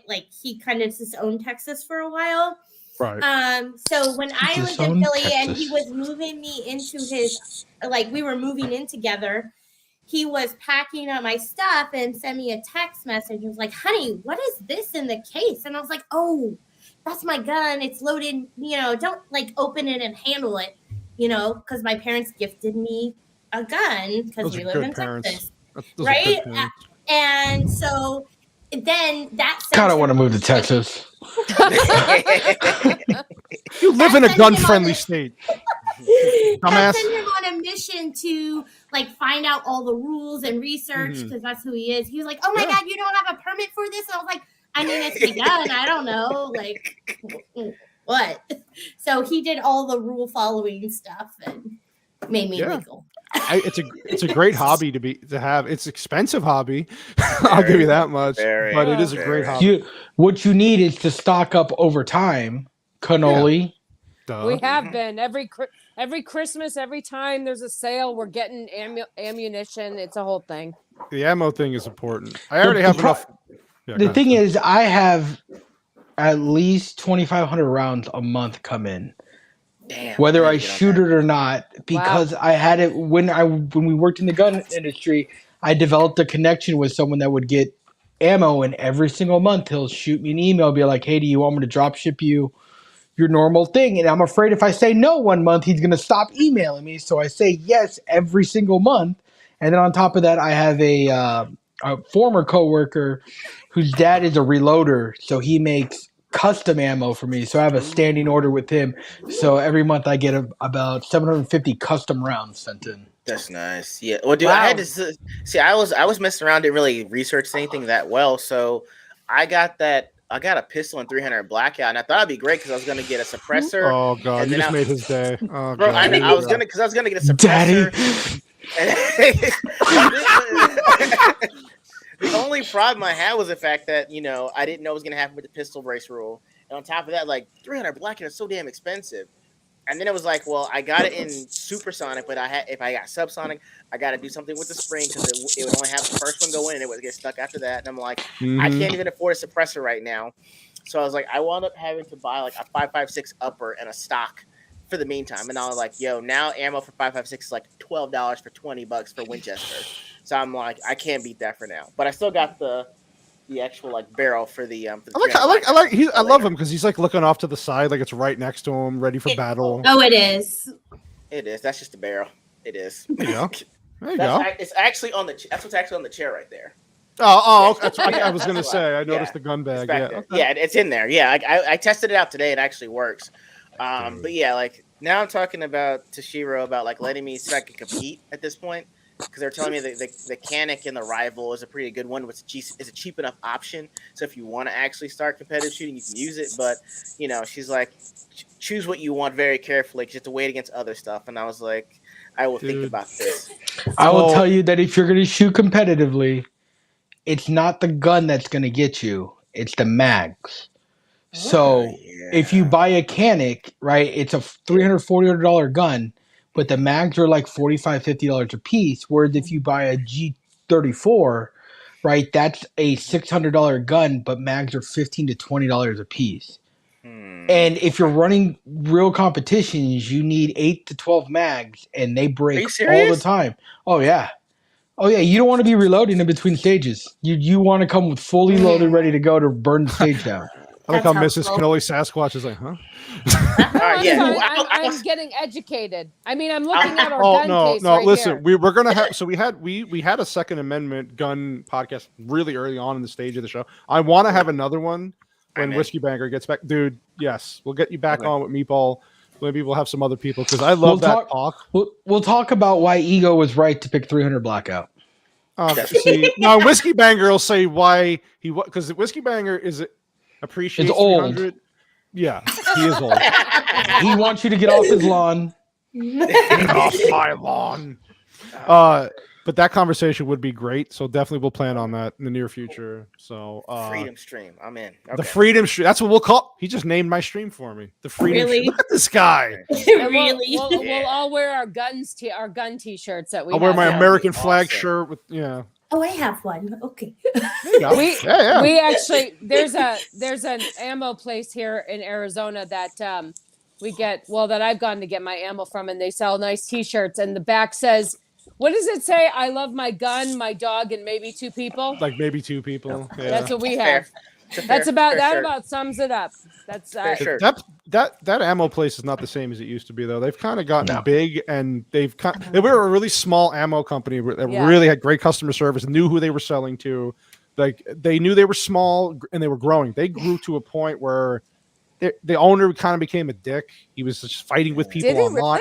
Really? They that's why I haven't really done they're my FFL. I haven't used them in forever because I just they lost my respect a little bit. Unfortunately, I went there. I think I went there like 2 Father's Days ago to get you some ammo from there, and they were nice. That's when I got. If there's a sale on ammo and it's a deal, I'll go to buy ammo, but I'm not buying purchasing a weapon from them ever again. No, because but we're in Arizona. We're in Arizona. There's plenty of freaking places to go to find guns. You throw a rock, you probably hit 2 stores. I was gonna say 2-3 stores. I go to Meatball's house. Meatball's got like a whole freaking arsenal, probably. So I can. That's because he's halfway to California. I have 4 different safes. Functional firearms, you're looking in the 30 range, and then technical firearms with just lowers, you're looking in the 200 range. Damn. With over a million rounds of ammo in the house. So when the war happens, we go. You know where I'm going. Right. Exactly. If we can make it there, he lives so far from us now. Yeah, I gotta just go west, young Feifel. Oh, just look. Keep going. R2, the Icky showed up. What's up? Oh, you said the pistol brace is BS. It's bullshit. Completely. I don't even know what you're talking about because I don't even. Wait, hold on. Where is the ATF is redefining what a pistol brace is and can and can't be used on. She's in the chat. Remember what I was saying about, yeah, go ahead, I'm sorry. No. You go ahead. Well, I was telling. So that was the thing I was telling Shiro was the fact that I don't know if you know what the X-Tar EP9 is. It's like a $400 pistol caliber carbine and 9mm, right? They make that in Arizona from Bullhead City.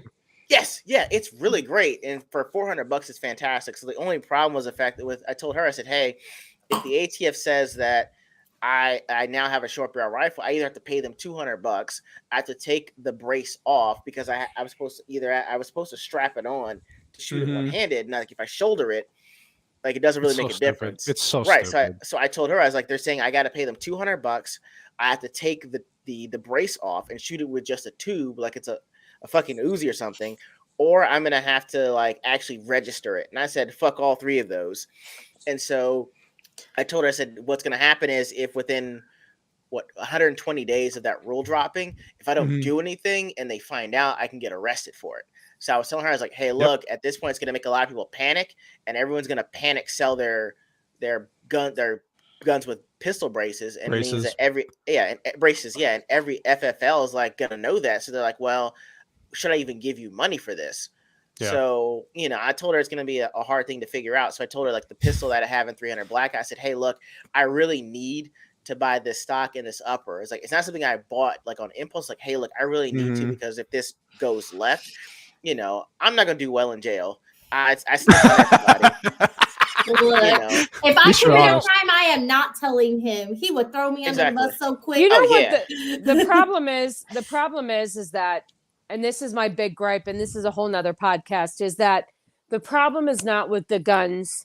The problem is with the mental health and why somebody picks up a gun and shoots it in the first place.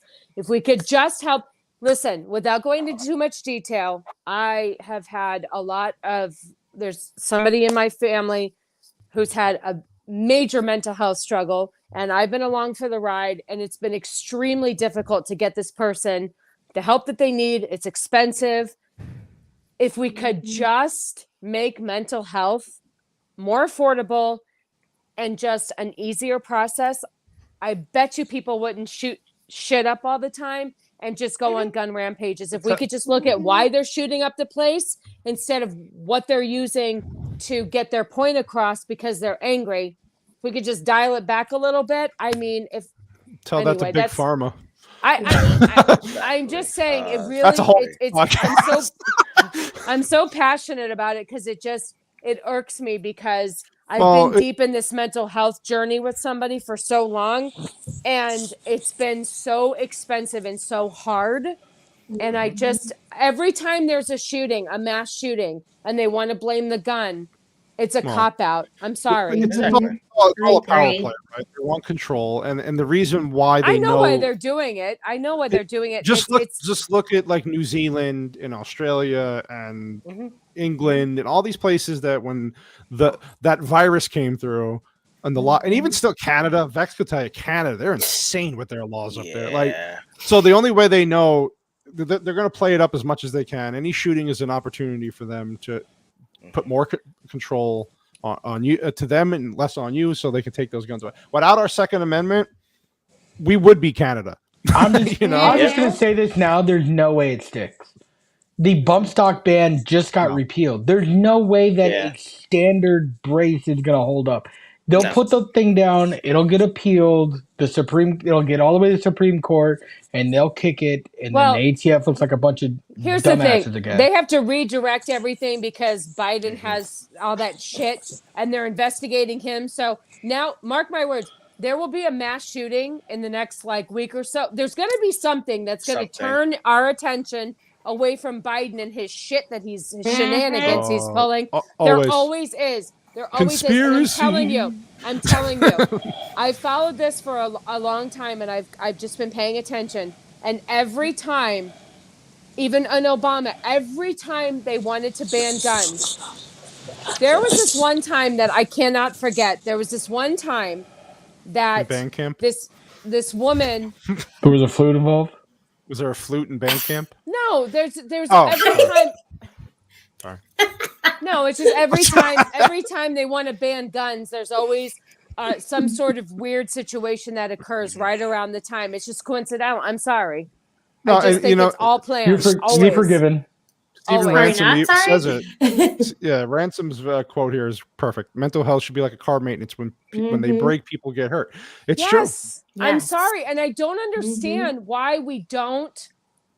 I don't understand why they don't take care of our mentally ill. It's getting worse because life is getting harder, and there's so much shit, and COVID really screwed up. I'm telling you, COVID really brought the worst out in everybody, and it did. It did, and there's so many people that are losing their shit.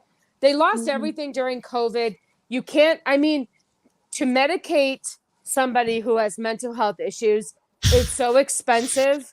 And to get the medication check and the maintenance and all that stuff, I just don't understand why mental health isn't a bigger issue in this country. And we're worried about guns. John Douglas says, "Hail guys, I'm busy doing some work for Geeks and Gamers. Hamiltop. I wanted to show support for my boy left. I damn those no good honkies." Gotta love John Douglas. Gotta love. Thank you, John, for stopping by. And if I'll get off my soapbox, I could do a whole podcast about this is our friend Diego. Yeah, sorry, go ahead. Well, so Miss Cannoli, I mean, you're not wrong. Hello, dear girl. And that virus really escalated things, and I can tell you two things. One, when all that went down, I told Ego we had the one gun because from me, right? And I told Ego, like, we don't know what's happening with our neighbors and the state that we're in, and we don't have a support system in Philly. So we should probably at least each have something. Yeah. Right? So we purchased another firearm.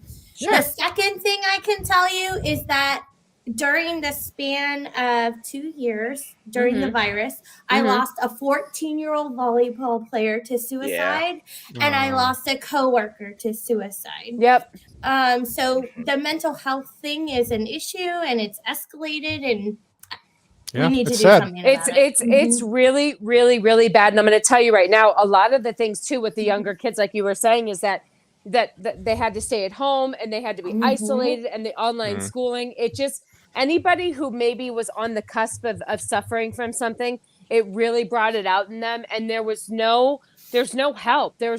I've researched so much to try to help this person in my life. And there's not a lot of resources, and the resources that are out there are horrible.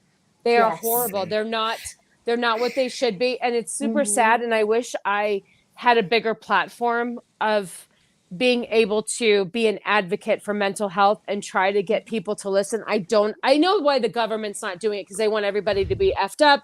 They want everybody to be at their mercy and just, and they also want to, what's the word I'm looking at? They can sabotage them into, what did you say, Cannoli, that they, you feel like sometimes they get to them and they weaponize them and intimidate them. Weaponize, MK Ultra them.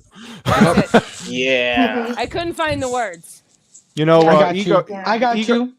Ego had some commentary about what's going on and the Biden thing. I just wanted to. You gonna do this? Okay, fine. That's all I needed. That's all I needed for him to do that, and it became personal with me. Agree. The perfect, yes. That's great. No, so the thing is, the reason why it's perfect is the fact that what happened was, because the industry that I was working in, I was actually working in nursing homes. And so, like, in January, they were just saying, like, hey, you need to put on a mask. I was like, why? Like, everyone's sick. It's the flu or whatever. And so, like, the very next day, I got sick. And then 4 days later, Shebro got sick. And then 6 weeks after that, like, they shut down. Like, my entire job just shut down. And so I didn't work from, like, March 16th of 2020 until, like, January of 2021. So I'm just sitting there the entire I'm just sitting there the entire time. And so I told her I was hearing everything that was coming out. Yeah. And so when, the 91 Vidic vaccine was coming out, I actually went ahead and was researching the FDA when it dropped. And so it was 46 pages, and I read all 46 because what the fuck else am I going to do, right? And, so, and I had to hear it. She had to hear it. Like, I made 6 pages worth of information, and then I was like, my buddy was telling me about the 201 event, and I'm cross-sectioning that with the FDA, and I'm like, this thing is total bullshit. And then I told her, I was like, hey, look, I'm not doing a damn thing if they tell me to. I said, hey, look, if I have to move, if I lose my job, same here. I said, I'm not going to do it. Yep. I told her, I was like, I'm not going to do it because it's off. Yeah. It doesn't seem like it's supposed to work the way it said it worked. So I told her everything that happened 2 years before it happened. And so, you thought I had an ego then. Like, the minute I saw certain, you don't want, there are certain things you don't want to be right about, but when you are right about them because everyone said, you're supposed to be wrong. Like, it's my own parents didn't even show up to our wedding because of because of that. So it was a hard thing. Wow. Oh my gosh. That was tough. Because it was really tough. So it was like, but that's why I was like, well, hey, I know that even though I'm not a medical doctor, I have a doctorate and I can read and write. Can I just say though, you didn't need, and I don't mean to downplay your credits, but in this situation, you don't need all that. You need common sense. And what is going on now? Like, I have somebody whose family member who was healthy as a horse got her booster and within 30 days is fighting for her life with heart problems. And Lisa Marie yesterday with the heart attack. I'm sorry. If you can't see the bigger picture that everybody is DMX died of a heart attack, Coolio I mean, come on. Oh. And even my daughter said she loves going to school now. She was doing online school for a while. She said, if they make me get that, I will come back home. She goes, I'm sorry. Anytime somebody's telling you have to get something, it makes you step back and go, wait a minute. Why do I have to get this? The problem is it wasn't somebody, it was the government. The government. You're right. It's not like the government's ever lied to us before. Right. You're Like, right. nah. Steve, Vex brings up a good point here. Like, Yeah, she's in she Canada. does. Like, what we had here was nothing Oh, compared to wow. what these people went through. Well, she So just said true. something about her dad too. If you want to pull up the other Let me comment. pull it up. My dad had to get his to keep his job license. He had triple bypass Same. surgery. You see, I'm sorry. And then now they came out with, I guess Moderna just came out with a shot or something that will help you with your heart problems that you may get from the other thing. Oh, Hello. Right. I mean, I'm That sorry. I'm not. I played a doctor one summer on a sitcom. That was it. I have no knowledge. Yeah. But I will tell you, it scares 14 the days shit to flatten out the of me. curve. 14 days to flatten the curve, guys. Yeah. Yep. Well, Steven's, so I mean, Steven's I in was California. Go ahead. Sorry, go ahead. No, go ahead. Oh no, I was gonna say. I mean, I was working from home, and I go to our headquarters quarterly, and I was still put in the position that I had to get the jab to keep my job. Okay. And I fought, and I fought until the end, and I went with J&J for a one and done, and I have not boosted since. But now it's funny to me a little bit because these people did lose their jobs in our corporation, and now they're sending out memos. They're like, yeah, we're not doing any of that anymore. Don't worry about it. Like, and it's just, there's no backtracking or, and we even had people in Canada who opted not to do that and lost look their at the jobs tiny as well. human. Hi, tiny human. Oh. Hi, Ryan. That doesn't look like you. That's not yours. Hi, Hello. Ryan. You Hi. say night-night? Don't take the jab, Brian. Don't take the jab. Don't do it. You know what's interesting is for the record, that was not my choice. It's fine. You know what? I work for an OBGYN, and I've been in the office the entire time, and we had to mask up the entire time. And then it got to the point where the patients were not coming in with masks anymore because things were starting to die down. And so we were financially providing the masks for the patients, and my doctor, who is a Republican, she wore the mask because she had to at the hospital and stuff to deliver babies, yada yada. So it got to the point where the patients didn't have to wear them anymore. So some of the employees were like, if the patients don't have to wear them, why do we have to wear them? So our office is split now. And the funny thing is the people that wear the masks in the office to work don't wear them outside of the office to live their life. Exactly. So I don't understand the hypocrisy. I've gotten the illness twice. They both kicked the shit out of me. But guess what? We get the flu. We get a cold. We move on. Yeah. We move on. I mean, but the only thing that I don't like is you're still automatically out for 5 days from the time you test. And that kills me at work because the thing is if it was a flu or a cold, once you feel better, you can come right back. Yeah.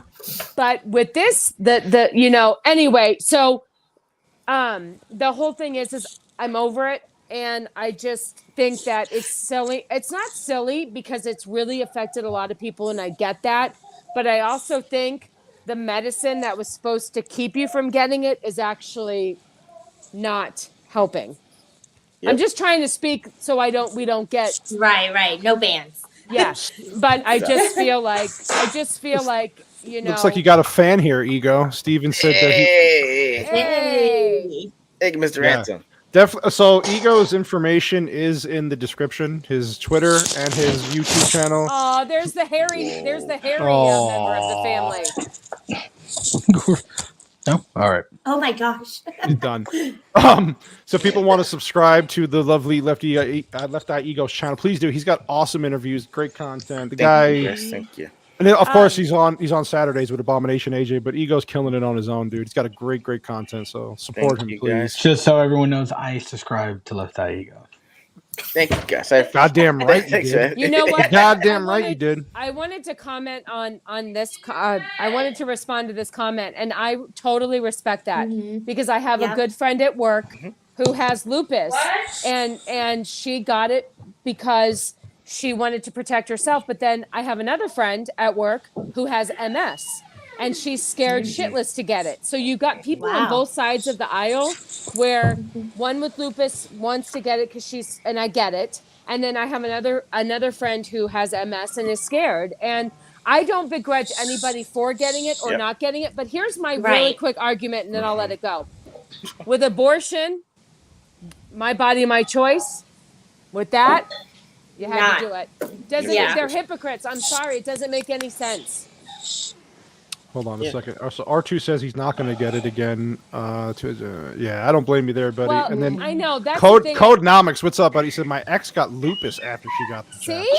See, I'm telling you, it's the weirdest stuff. People I've heard get the weirdest stuff. My poor boss, both of her parents fell ill. Her father all of a sudden had heart issues, and he actually passed away. And they're saying it's from COVID. Oh, sorry, from the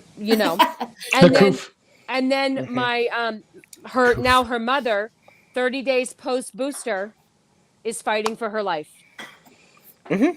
I will say the one experience I have is my dad passed in 2020, right? In July of 2020. And we had known this was coming for years, right? Like he had Alzheimer's, he had dementia. We knew it, right? Like we all had the conversations with him and stuff like that. So the night that he passed, it wasn't a super shock, but it's still like, oh my God, my dad is gone, right? So we get there. He was in hospice at the time. So like we get there, we do the things or whatever. And the coroner comes over or whoever picks up the body or whatever, right? And they're like, so we're going to write the death certificate. Do you want me to put COVID on there? And we're like, what are you talking about? And they're like, we could put COVID on there if you want to. Like, we've been instructed that we could put COVID on there. And I was like, do you know what that would have done for you though? I heard because of Greg's uncle, whose wife had passed away. I don't think COVID did her in. I think it didn't help, but they put that on her death certificate. And I heard that you get like $10,000. Yeah. If your loved one passes from COVID, I hear you get money, which is so weird too. He was vaxxed and boosted at that time, or because he was of that age, and then he was a veteran, right? Yeah, he was in that age, so he got everything up there. And the funny thing is, the formal on the thing is cardiac arrest. Oh, okay. Let me ask you something though. Yeah, do you think the shot did something? So my sister's a nurse, right? Yes. And so thank you. Talking to her, she was in shock that he died at that time. Right? Oh wait, hold on, sorry. Is this ASMR? You have to do the stovepipe, yeah. Yeah. Go ahead, sorry. But my sister, who's a nurse, was like, it didn't make sense, the timing of it, right? Like he's never had cardiac issues before. With how often he goes to the doctor, they would have seen something, right? A heart murmur, something like that, because he was going twice a week at that point. But then all of a sudden, 8 days after he got his booster, game over. 8 days. 8 days? 8 days. And I didn't know this, Meatball. I didn't know this. I know 8 days because when he got his booster, it like affected him, right? Like he drowsy, pain. Yeah. Really? So like he went home, right? Instead of was at hospice. So he was at home for 7 days. He was in hospice for less than, I think it was like 23 and a half hours. Wow. I did not know all this. See, I like this here by Codenomics. So his company announced they were going to require it 30 days later. A week later, a third of the company put their notice, 2 weeks notice. That would have been that's me. How, and again, I would that's have how quit. I'm sorry. That's how you fight I already back. told Cannoli I would quit and I would find a job. You can do medical billing from anywhere. And I would have, I love where I work. And I've known those girls for 20 years, but I was not willing to put my life on the line for that. I didn't feel confident about it. And I could find my job is not my career. I'm not like, I didn't go to school for it. I fell into the medical field. I'm very grateful, but it wasn't worth. So am I, because you wear scrubs, baby. Sometimes when I'm feeling lazy, I wear scrubs. Most of the time. That ain't lazy to me. But it's just I did not know that, Meatball, and I unfortunately feel like there's a correlation there, and I'm sorry. My sister to this day, and she's a big vax person. Is she? She's very nurse, on the yeah. Yep, and she's on the liberal side.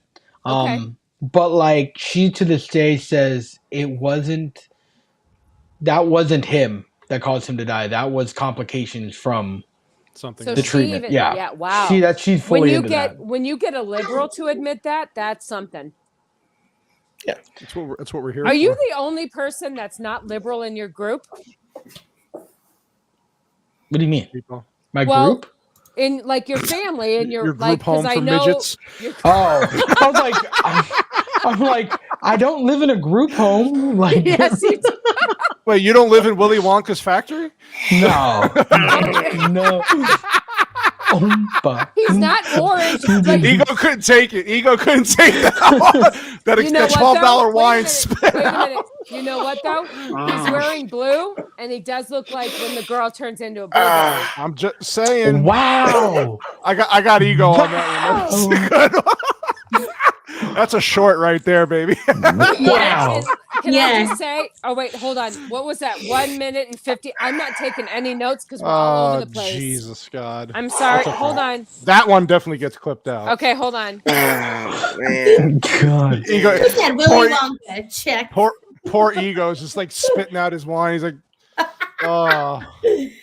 I'm sorry. Listen, I don't know. It's going to be hard to edit this show because we're all over the place. No, it's okay. So to answer your question, my wife is very liberal. Yes. Her mom is way like as far liberal as I know as an individual, like a real person that I've met and talked to. She's the farthest liberal that I know. My sister-in-law is super liberal. My sister is the least liberal of the people that I'm around, but she identifies as liberal. She is liberal, that she has all those two things. She's also a nurse, right? My mom is ridiculously conservative. Really? Okay. Yeah. What she'll tell you is she's a retired Air Force. That makes sense. What she will tell you is she was born and raised in the Philippines, right? She got her citizenship not because she married my dad. She got her citizenship, as much as everybody wants to say that. She got her citizenship because she signed up to be in the U.S. Air Force, right? That was her way of getting out of a third world country. And she says every liberal policy is what keeps the Philippines a third world country. Wow. So like if you want liberal policy, just move to the Philippines and you'll get it. See what it's like. Venezuela. Yeah. That's her thing. She's like, all these people want to talk about these ideals. You've never lived it. Go live it. I'll buy your plane ticket. That's the biggest problem, I think. And this is kind of what we kind of talk about a lot on some of these shows, is that just this younger generation they have no life experience, right? But they're being taught all this stuff from school to college. And they're being told you have to feel this way, or it's an injustice if you don't. Or if you're not educated, though, because what's your life experience? What's your life experience? That's my question. What have you lived through? What have you been through? What have you seen? Not what you're watching on CNN or Fox or whatever the news organizations are telling you, or what the professors are telling you. It's like it's a fine line, and it's frustrating because I got a young girl in the house, and it's like, what is she seeing on social media? Don't have to talk about me like that. We said young. Young, not ma'am, not ma'am. Not there. You should tell. You Full should tell circle. him, I used to fight with my father-in-law because I was really on the liberal side of everybody deserves a chance and blah blah blah. You fuck them now. Yeah, I'm sorry. You don't go to work, you don't do shit. You get shit. I'm sorry. I'm gonna tell you. She bring that chart around, the fuck around and find out. Go. Right? I'm going to tell you right now. I'm going to tell you what got me into politics and understanding and educating myself is when Donald Trump ran. I'm like, first of all, Trump and Hillary, what I thought was two piles of shit. I got to figure out which pile of shit I'm going to vote for. And I just decided to educate myself. And I was like, no, not everybody deserves the same thing. So I have a question for you then. Yes. Can you be a true conservative without being a Trump fan? Yeah, Yes. I think so. Yeah. Listen. A real true conservative would be that way. Yes. He's not. Yeah. Listen. He didn't have nice things to say, and he didn't carry himself the best at all times. Right. I get that. Like I have to say, I enjoyed listening to him speak, but he didn't always say the nicest things. But yeah, I can remove myself from Trump and also be a conservative. That's a good comment. Yeah, I mean, Trump was a lot of things, but at the same time, he woke up the people and said, like, if you can get, I think Trump was a breath of fresh air because he wasn't your typical politician. But that's what opened my eyes to politics when somebody who wasn't even in politics had something interesting to say. So right. I think eyes. So for me, eyes open to politics when I was never, like I said, I've always been middle of the road, right? Yeah. But everybody was so hype about Obama, and he was going to do so many great things, and he was the first of this, and blah blah blah, and we were ready for it. And then he came and went, and shit didn't happen. Nothing happened. Like, I agree. And to your point, Miss Cannoli, like, this guy sort of on the outside, but on the inside, because he was friends with a lot of those liberals. Oh, yeah. And then he shows up to the scene like, no, you're doing this. I'm putting all your shit out there. Like, he was a terrible speaker. I even in his debates for the next election, they were I was so like, why don't you cringy. say what you did good? Like, they were so cringy to watch him debate. It was like, oh my God. You know what? He didn't have any fucks to give, and I liked that because it was something new. He was going to the drain the swamp thing. It was a breath of fresh air. Yeah. And then, you could say his act got old after a while. It the did. Twitter stuff got old. It did. You know, as a president, you are expected to carry yourself in a specific manner, and calling people names and doing it was just too much of shit. I agree. I agree. I agree. I was gonna say, for me, it's more like your president is a reflection of you as a country, right? So if you think about it, you go back to like JFK. JFK was the first TV president because TV was fairly new. And Nixon was like, I don't really want to be on TV. He didn't look good on camera. He didn't look good on camera. JFK was like, I'm gonna wear makeup, and Nixon said what he said about people that wear makeup, whatever. And then you jump to the 80s when Reagan was a president. You're like, oh, that is the first superstar actor becoming a president. Right. And so once you get to Obama, what's big in 2008? Social media. So the first social media president we have was Obama. Oh, yeah. So then you flip it and you're like, why is Trump special? Because Trump is the very first actual reality TV president. Yep. So like all the things, the person we elect is a reflection of what we're into at the time. Yeah, you're right. Yep. So we're into geriatrics right now? Yes. Oh my God. Oh my God. I am telling you, when I watched him give awards on January 6th and he stood there and he was like, he looked like he. Well, hold on. You actually still think that it's really him? It's robots. No, it was definitely a robot. 0% of me believes that's Joe Biden. It's Megan, There you go. It's He's Megan, a robot. Yes, If he starts dancing on stage, I'm fucking checking out, man. No, that robot. Yeah. I just want whatever drug he takes before he goes on stage. I want some. Dude, right? I know he does some. So what's that show with Denzel? It's a movie, and he flies the plane. Flight. Okay, there you go.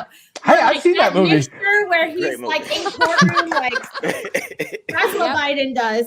Yeah. You want a cocoa? You want Cocoa Puff? You want Cocoa It's Puff? painful. Cocoa Puff. Go get a Yeah. Cocoa Puff. Yeah, It works. Yeah. See, Codenomics says I was a Democrat until I went to Oh. buy my first gun. I couldn't buy the color I wanted. It wasn't legit in California store. Yeah, that's that. See, this is the thing I love when you can Yeah. admit that you were one way, and when you did actual I research, was Here. completely I liberal. will- unbiased be- research. I'll admit it. I voted for Barack Obama.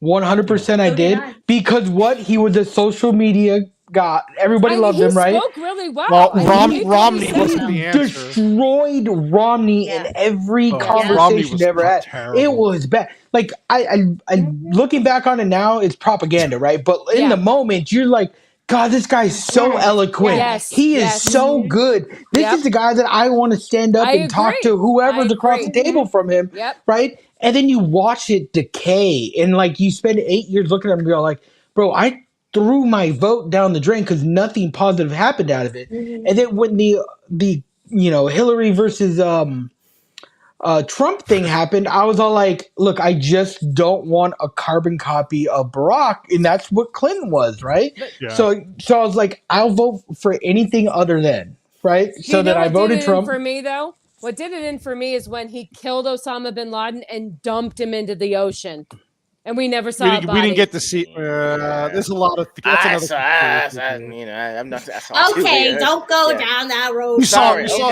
I can't. It's too. I- What was the movie? What was the movie? Zero Dark 30, right? Is that the Yep. movie? I That was think new so, stuff. yeah. Yeah. So I think it's all bullshit, but that's just my theory. I don't want to go down. It's that a rabbit tough hole. one. I know it's a whole Yeah. nother podcast, 'Cause but It's like I a agree rabbit with hole. and I you just- agree with That's a Meatball, deep rabbit though. hole. There was something about Obama, his delivery of At the information. beginning. He was In the comfortable in the beginning. beginning. He made He you was feel a rock star. Yes, I agree. I didn't vote then because I was like, oh, voting's for schmucks, whatever. But I'm there now. wanted him to win. I know it was Don't all blame me. people. I don't wanted blame him to win, and I watched him, and I was excited when he won, and I thought something was going to change, but then I was all over the place. I didn't identify with any certain party. I was more, I think, liberal at the time, but I agree with you. There was something very interesting about what he had to offer in the beginning, and then it just went to shit. I will say, Ego, because of did the you 2020 election, I'll never Yeah. vote again. I Never. know you said that. There's a lot of people who feel that way. And listen, a lot of people feel that way because they feel like their voice, they don't have a voice anymore. I live in Arizona. We're not a blue state. I was We're just not a blue state. I was just gonna say, because living here after what just happened again, we're not Yep. a blue state. I don't care what you tell me, what the policies they say they're gonna throw out, what the politicians say. Arizona might be not as red as it used to be, but it is not it's not blue. There's no effing way. Maricopa County is not blue. No. It's just Why? not. Why are you wearing a blue It took you shirt? 6 weeks to count the votes. You could You see have a it. blue When, shirt on, sir. and listen, Ego. You know this when people talk about sports, you go by the eye test, right? What you see. Yeah. Oh, yeah. Okay, this is what I see when I was out here in Arizona for the Trump Oh in my 2020 God. and in Kerry Lake. There I was mean, Trump- waves of Oh, yeah. like just Oh my long God. ass lines and people Trump with was signs. everywhere. Their trucks had. everywhere. I saw one person had a Biden sticker in that whole time, and one person who had He's a Katie absolutely Hobbs right. sticker. There was Trump rallies all over the Everywhere. state. So the fact that he Everywhere. lost here, I was like, "There's no way Arizona doesn't win, or Trump doesn't win Arizona. There's no way." I'm sorry. Yeah, It just Katie doesn't add up. Katie Hobbs tried to push her election results. Yep. No, That's what what she she- did. That was goofy. What she's referring to is Katie I know Hodge what is she is. trying to change the voting procedure for Procedure. 2024. So Yeah. basically, you don't need ID, Yep. Oh, great. and that you don't have to vote at the precinct that you're supposed to be able to vote What? wherever you want. So essentially, you could go vote 15 times at 15 different polling places. You'll never because they're know. not going to ID Yeah, you you. would They're just never- going to hand you a my ballot. God. What a Yeah. shit show. Are you serious? This is the government. That's what she's trying to push through. But why does Supposedly she give voted it? in. Why does she give a shit? She won. Because they want to be in So- power Because- forever. Yeah, they want Because to keep it. if they have a real election, she's gonna lose. That's Yeah. true. And That's And it's true. gonna You're be right. it's gonna be a landslide. They legitimately, there was a pundit that was on MSNBC that they were trying to grill about it, and he goes, if you just go from forensic proof of the 2022 election, Right.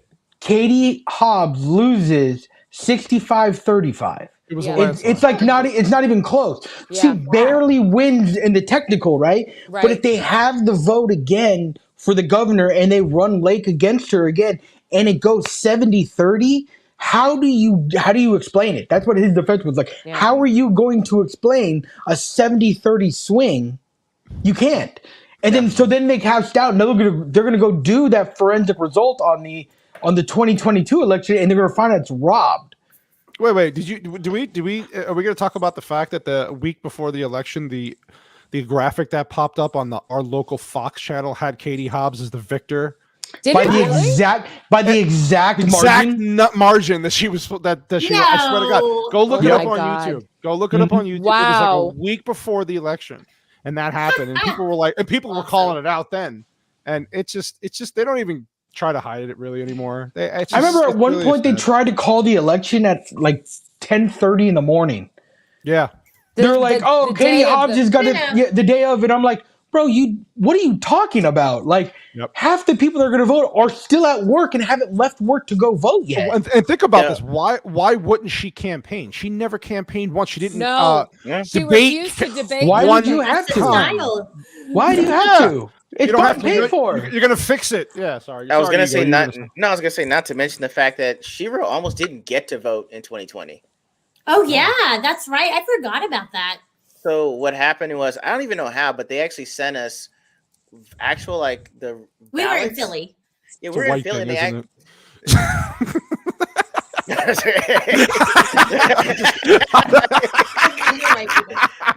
And part of our relationship is making the black and white jokes. I'll tell you more about the black and white jokes later. But That's real. they gave us ballots like 3 months in advance, and we're like, I'm not going to use this. I don't want to use this. So come election day, like we pull up to where we live in Northeast Philly, and like it's all pretty much everyone in Trump hats, pretty much. And so we get there, and then they look at her ballot, and they're like, she gave the lady her ID, and she said, "What she say, honey?" Oh, she was like, "It shows you already mailed in your vote," and I was like, no, I did not. I elected not to do that." Right. And she was like, "No, but it says here that you chose to mail in vote." I was like, "No, because I don't believe in that." And I had to kind of argumentatively get this lady to let me cast my vote. I mean, You really think your vote counted? No. Locally. I mean, locally, honestly, yes. I'll go locally, yes. Nationally, locally, you not think really. so? For your district, I would say for your district, yes. Not a chance. That ballot's somewhere in a river.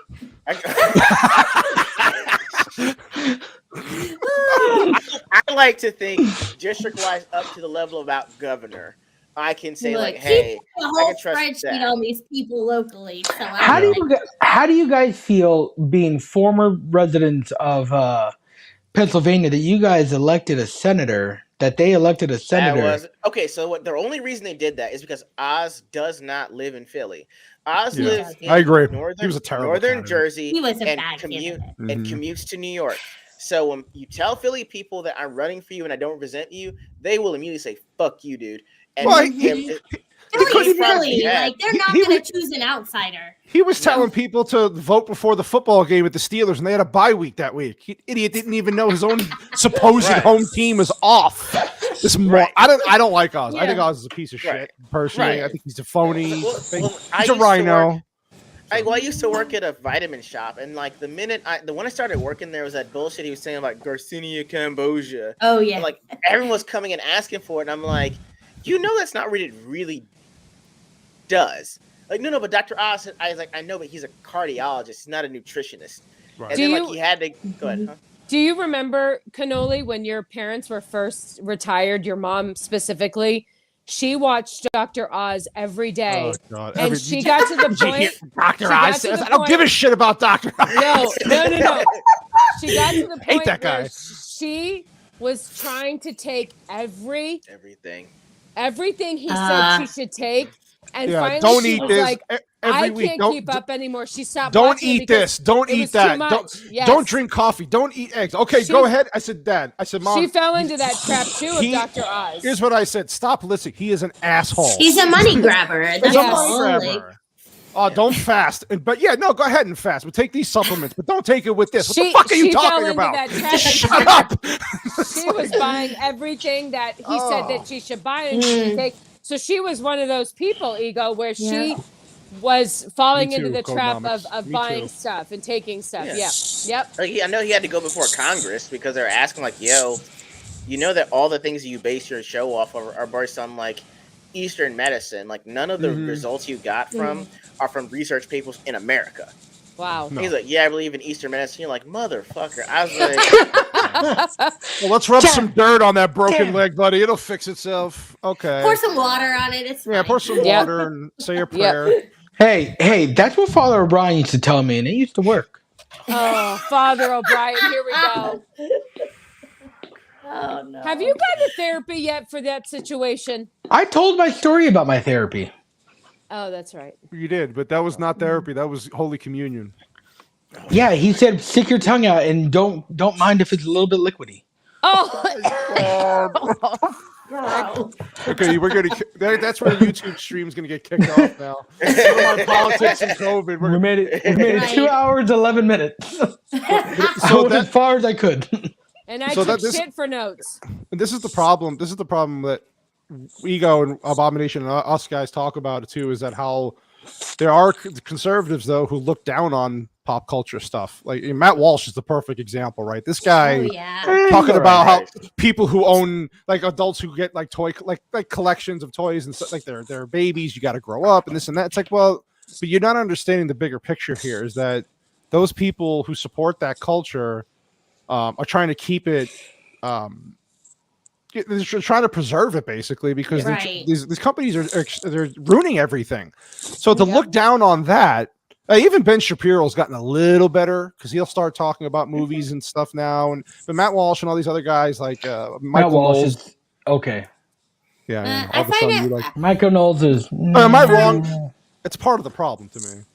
Yeah, I mean, I find people like Matt Walsh and even some others like they're so staunch in their beliefs. Yes.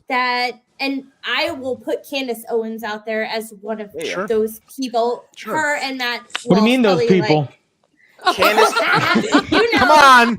Hold on. Come on. Which way is it? I don't know. It's wow. Yeah, there we go. So okay, I'm sorry. I don't mean to interrupt, but I had to explain to my wife a certain thing. Yes. So my Shiro and I have had to have codes for things when we describe people. I'll be like, hey, look at that couple over there. Look. She's like, which one? And I'll be like, here, to let her know, like, hey, they look like this. I like that. And if she doesn't know, I'll be like, hey, look, they look like this. So if you look over, we'll be like, hey, yo, this or this one. This. I was like, well, dude, I love it. She's this. You know why I love it? God, that's funny. It's so subtle, but it makes sense. Like it's a perfect. Yeah. Now I'm gonna be watching people around and I'm gonna be like, oh my god, they got the ego. I wonder what Ego would do here. Dude, I'm gonna be on the news. I'll be like, look, a good friend of mine told me the secret thing that they had is like this and this. I did not know they were having a stroke. I thought they were having a conversation. I would have gone over and helped. But no, my fault. I misunderstood. I thought this was a common knowledge thing. My bad. So that's part of the racial humor we have. It's pretty funny. But, I love that. Yeah, I mean, the main thing that Shiro and I were talking about is with Candace Owen. I told her, I was talking with Justin Ice about it, and I came to the conclusion that, Candace Owens and AOC are the same person to me. Yep. Oh, yeah, just like, opposite sides. Polar opposites. Yeah. Yeah, they're the same person. It's like all they do is talk a big game, and it sounds great coming from them, but it's like you didn't do any research in the thing you talked about. Like anyone that's worth their salt would have looked into just part of Kanye's past before getting into bed with them. So now you partnered up with them. You did the whole White Lives Matter T-shirt. Kanye's doing it as a joke because the front of his shirt had the Pope or Sinead O'Connor from a 1992. Oh, did it? I did not see that. SNL, they didn't show that. Yeah. Yeah. So the front of it is Sinead O'Connor tearing the piece of paper up with the Pope. So Kanye knows, like, yo, you don't like. I know what I'm talking about. Yeah. She doesn't. She's just jumping on because it's pop culture to make sense. Let me tell you something. Right. People do not give Kanye enough credit. I'm sorry. I'm sorry. Dude. I was listening to him, not to interrupt you. I was listening to him on Jimmy Kimmel. He did a clip, and I got to tell you something. People are trying to shut him up because he's got a lot to say. A lot to say. Oh, you know, he got married, right? Yes, I saw that too. What? Yeah. Yeah. Yeah. To a Yeezy architect, like a Yeezy designer. She looks just like Kim Kardashian. Yeah, she does. You're absolutely right. But she's smarter though. She got degrees, and she has degrees in a master, so she's good. Yeah. But not to cut you off, but I think people discredit Kanye because they think he's crazy. He's not crazy. He's on to something. Quick question: does she also have a video out like Kim K does? Because I'm gonna research that. No, she didn't get famous from sticking it in. She got famous for her. This woman's educated. That is true. She stuck it into paper. It was an educational. Yeah. But you know, sorry. I was just gonna say that if you knew that, you wouldn't have been so fast to try to sell Parlor that your husband is the CEO of to him. And then when he went, when people asked what they did when he went Kanye, full Kanye, she pulled the deal, and then she got mad. It's like, stop asking what's going on with Kanye. I was like, well, we have the right to ask because you were going to sell your husband was going to sell his company to him. You wore the t-shirt with him. Y'all are holding hands in the photo. So I'm assuming y'all are friendly. So and she did a whole podcast about how they went to breakfast and they had this conversation. Right. She made a whole thing about it. Yes. Yeah. She said, "Oh, we're friends," and then he went, left on her. And that's why I can't get into any of that Daily Wire stuff. All the Daily Wire stuff, all that stuff is just like, if you're not willing to concede on some things and meet common ground, right, and just have a general discussion about it. We can walk away with different points of view at the end, but just have a decent conversation. Like, you're no different than the Young Turks. You're no different than CNN that wants to black people. Side. Like, you're just on the other side right now. You're trying to act like the cool kid. You hit it right on the head. That's because so true. Candace, for me, initially I was like, yeah, okay, she's got some things to say. I feel like that. But where she fell off for me is she had like this panel with Tatum, this blonde comedian. I don't remember her name, but anyways, Candace has beef with what John Legend's wife. Whatever her name is. Chrissy Teigen. Yeah, Teigen. And so anyways, Candace basically was like, oh, she's canceled, da da da da da. And the blonde comedian, they had been talking about this the whole segment, how people were fake and this and that. And the comedian was like, yo, you said like canceling's bad, and now here you are canceling something. And then they got into this huge argument on the show. And Candace, she left the show like, this is too much. Like, I like you. Like, don't do this. I don't remember the name, but I remember. Yes, I know what you're saying, but I don't remember the comedian's name. You're absolutely right. Yep. And so for me, I was like, you weren't listening to someone who was in your camp. And saying like, hey, I think we should talk about this because you're doing the same thing that somebody else is doing that you're against. Yep. Just immediate. And for me, I was like, nah, it's just a chihuahua, like constantly. I agree with you. I completely agree with you. I for a while was on their bandwagon. We were huge on their bandwagon. You know the problem? I was so sick of the left just pushing so many crazy things. I was like, all right, let me. So of course they pulled me in, and then eventually, though, not that long ago, I was like, you know what? I'm just getting tired. I'd say close to the time in the middle of my YouTube thing. I was like, it's a few months into this. I was like, I'd rather spend my money and resources and put my energy into putting my own voice out on what I believe and talk about instead of giving them a monthly fee just for spouting the same shit over. And I was getting angry. I would watch them and be like, oh yeah. And then I started thinking exactly like they were. And I'm like, not that I didn't always believe everything they were saying. Like Ben Shapiro's probably the only one like Codenomics said. Enjoy him. I agree with him a lot, but I also do disagree with him a lot too. So I can say that he's the only one I can really tolerate. But there was a point where I stopped watching the shows. I stopped watching all this shit. I was like, I'm done with this. I used to watch Charlie Kirk all the time because he had really good clips that he would put together for 20, 30-minute clips that were really good. And he was funny. He was very knowledgeable. He had insider information, all that stuff, right?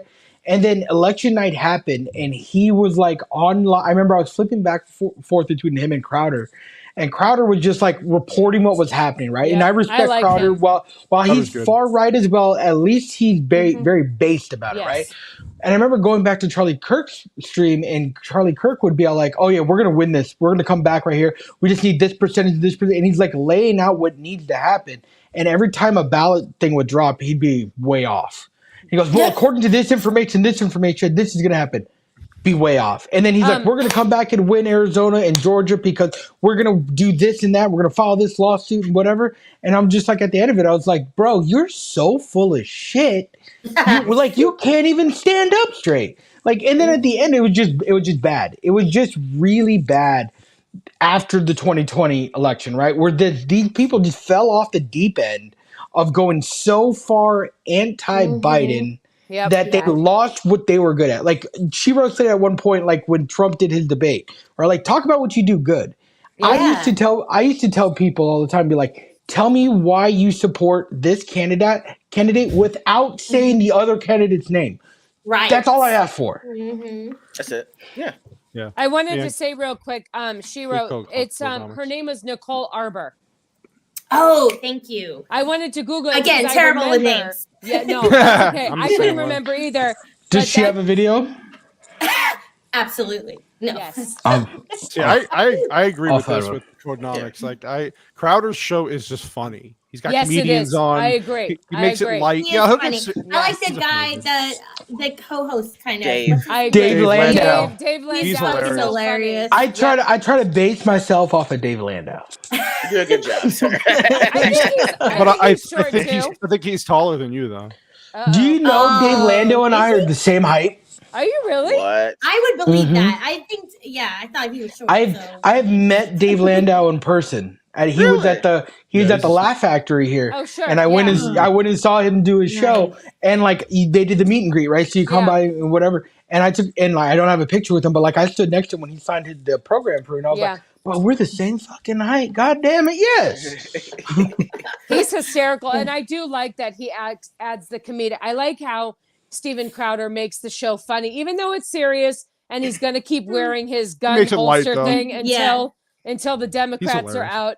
I really enjoy, but he also he's very quick to even smash his own side. He's not one that he's like, he doesn't make excuses. If he thinks Trump was an idiot, he would say it, he doesn't. What does this mean? I also think Dave helped sort of like stay in the middle. Yep, that's the same. That's the same one. And Upchurch destroyed her. Oh, sorry, Shiro. You were saying? I didn't. No, all good. I was trying to read the comment. I was gonna say I feel like Dave helps keep that show sort of middle ground because he does have some liberal views coming from Detroit and things like that. Sure. Yep. I agree. He was a great addition because he balanced how far right Crowder is, right? Yes. With his comedic that brought it back down so that like you couldn't at one point in time before Landau was made on the show, you couldn't tell when he was joking or when he was serious, right? Yes. And now Landau is that line that tells you, okay, we're gonna make fun of this so that we can go on like a 2-minute rant, right? On it, and now you know that where he came from, where Crowder came from at his point, but now he's just going over the top to be funny because he's a comedian. Right. Yep. So I guess the bottom line here, Ego, since we do shows about this stuff, is like, is there an actual end to this the culture war? Like, does it actually end, or is it a constant fight, or does it? Some people think they see a shift. I'm kind of like in the middle. I'm like, I see some things changing, but not everything. You still got Disney doing their thing. You still got all this bullshit in media. Where do you think this ends? When the Cowboys win the Super Bowl. Okay, so we're fucked. We're waiting forever then. We're fucked. They just lost war. I mean, for me, I'm trying to figure out how it is. I don't know. It's like it's after those disaster movies where everything just stops and everyone just everyone looks battle hardened and shell shocked, and they look around and it's like, oh, people again. Hi, how are you? It's kind of like what was that movie? It was a zombie that actually wound up turning into a regular person at the end. Warm bodies. Yes. I love that. Yeah. Warm. It's are we sure it's not Murder, She Wrote? How do you even know that name? I thought you were too young for that. Yeah, you're too young for that. Your references, I'm surprising. They have so many gaps in your references, sir. Yeah, no kidding. No, This is not Golden Girls. Get the fuck out of here. No, I mean, I think it's Anyway. a lot like Warm Bodies, to the point where like people that were zombies, they wind up getting closer and closer to being more human. And then the problem is the fact that with both conservatives and liberals, conservatives feel like liberals have been trying to dunk on them for a long time. So now This is Zelda. Oh my gosh, Zelda. That's so adorable. Yeah, named after the video game. Yes. Go ahead, sorry. No, that's all good. I was gonna say, I think that conservatives feel that liberals have been dunking on them for the last 8 years. And so now that the ball's back in conservatives' court, the automatic response is to dunk back on them. Yes. Instead of just saying, you know what, Sure. hey, look, let's just talk about this. I know that you might not have seen things the way you did 4 years ago because, your thoughts and your feelings can change. We can mature. We can mature, right? And so I'm not. We can grow. I'm not going to say, you don't Meatball want to say, can't grow. figuratively speaking. Look, I'm a grower, not a shower. Let's just keep that on the. Yeah, yes, With the JT, we're still going. Yeah, we can't okay? get them to shut up. They keep running their mouth. Oh, Ego's making a great point. Go ahead, Ego. Ego's making a great point. I was just going to say, instead The of like sensible one. instead of treating politics like sports where you're like, boom, I dunked you, motherfucker. You just sit down and be like, hey, look, let's talk. I know that you're not where you were 4 years ago. You may not get all the way to my side, but I'm willing to at least have an open dialogue and discussion with you in good faith. And so that's why, to me, like, Young Ripa and Gothics are what we should be looking for in terms of our politics. Like, hey, look, I'm going to have this conversation with you in good faith. I'm willing to bring you on, even if you're not necessarily on my side. But if you start talking on something that's going to be very disingenuous, I'm going to make fun of you because I know you're being disingenuous, but I'm willing to say, hey, look, you're on the left, you're on the right, and I'll be the moderator because that's what Gothics did. She actually brought on 4 Black conservatives, 4 Black liberals, and she was the moderator. She didn't even talk. She just did the questions. It was a 2.5-hour discussion. It's on her channel. But she did a great job in saying, it's my channel. I brought this together, but I'm not the star. I'm the person that wants you to know what the two sides are arguing over. And to their point, 60 to 70% of what they talked about, they all agreed on. And so that's the thing, is the fact that someone's telling us that 30% is that 70%. That 30% you don't agree on is really 70%. And it's like, well, instead of saying that, like, well, hold on, we agree on a lot. Who's the person telling us that we're that far apart?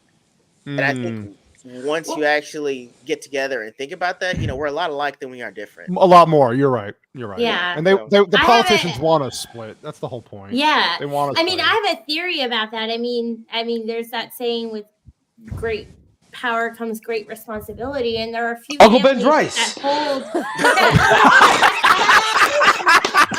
Wrong. Yes. I mean, you're close enough. So close. Close enough. But there are few families that hold the power, and take Biden, for example. He's been in politics for 40 plus years, right? One thing longer than their marriage. Yeah. Yes. Everybody owes somebody a favor. Yeah, that's so what it is. This let's meet in the middle and talk doesn't work, because guess what? You don't agree with me. Well, you owe me a favor, so let's just move this along. Like, it's self-serving. Like, no, you're right. I like this. you- The pendulum will either start swinging back to the right, or we'll all start wearing tires on our shoulders, driving across the Badlands. Yeah, it's going to be Mad Max. Can you please put up White Bear's comment? That made me laugh out loud. Oh, White Bear, what up, Whitey? Irritability. We're great lactose comes green. Oh, White Bear's my man. I wanted to make a point off of Ego's comment and use his analogy with him. Like, you asked, like, when is it going to start swinging back the other way? I really think it's when a true, pure conservative gets into office and lets it go.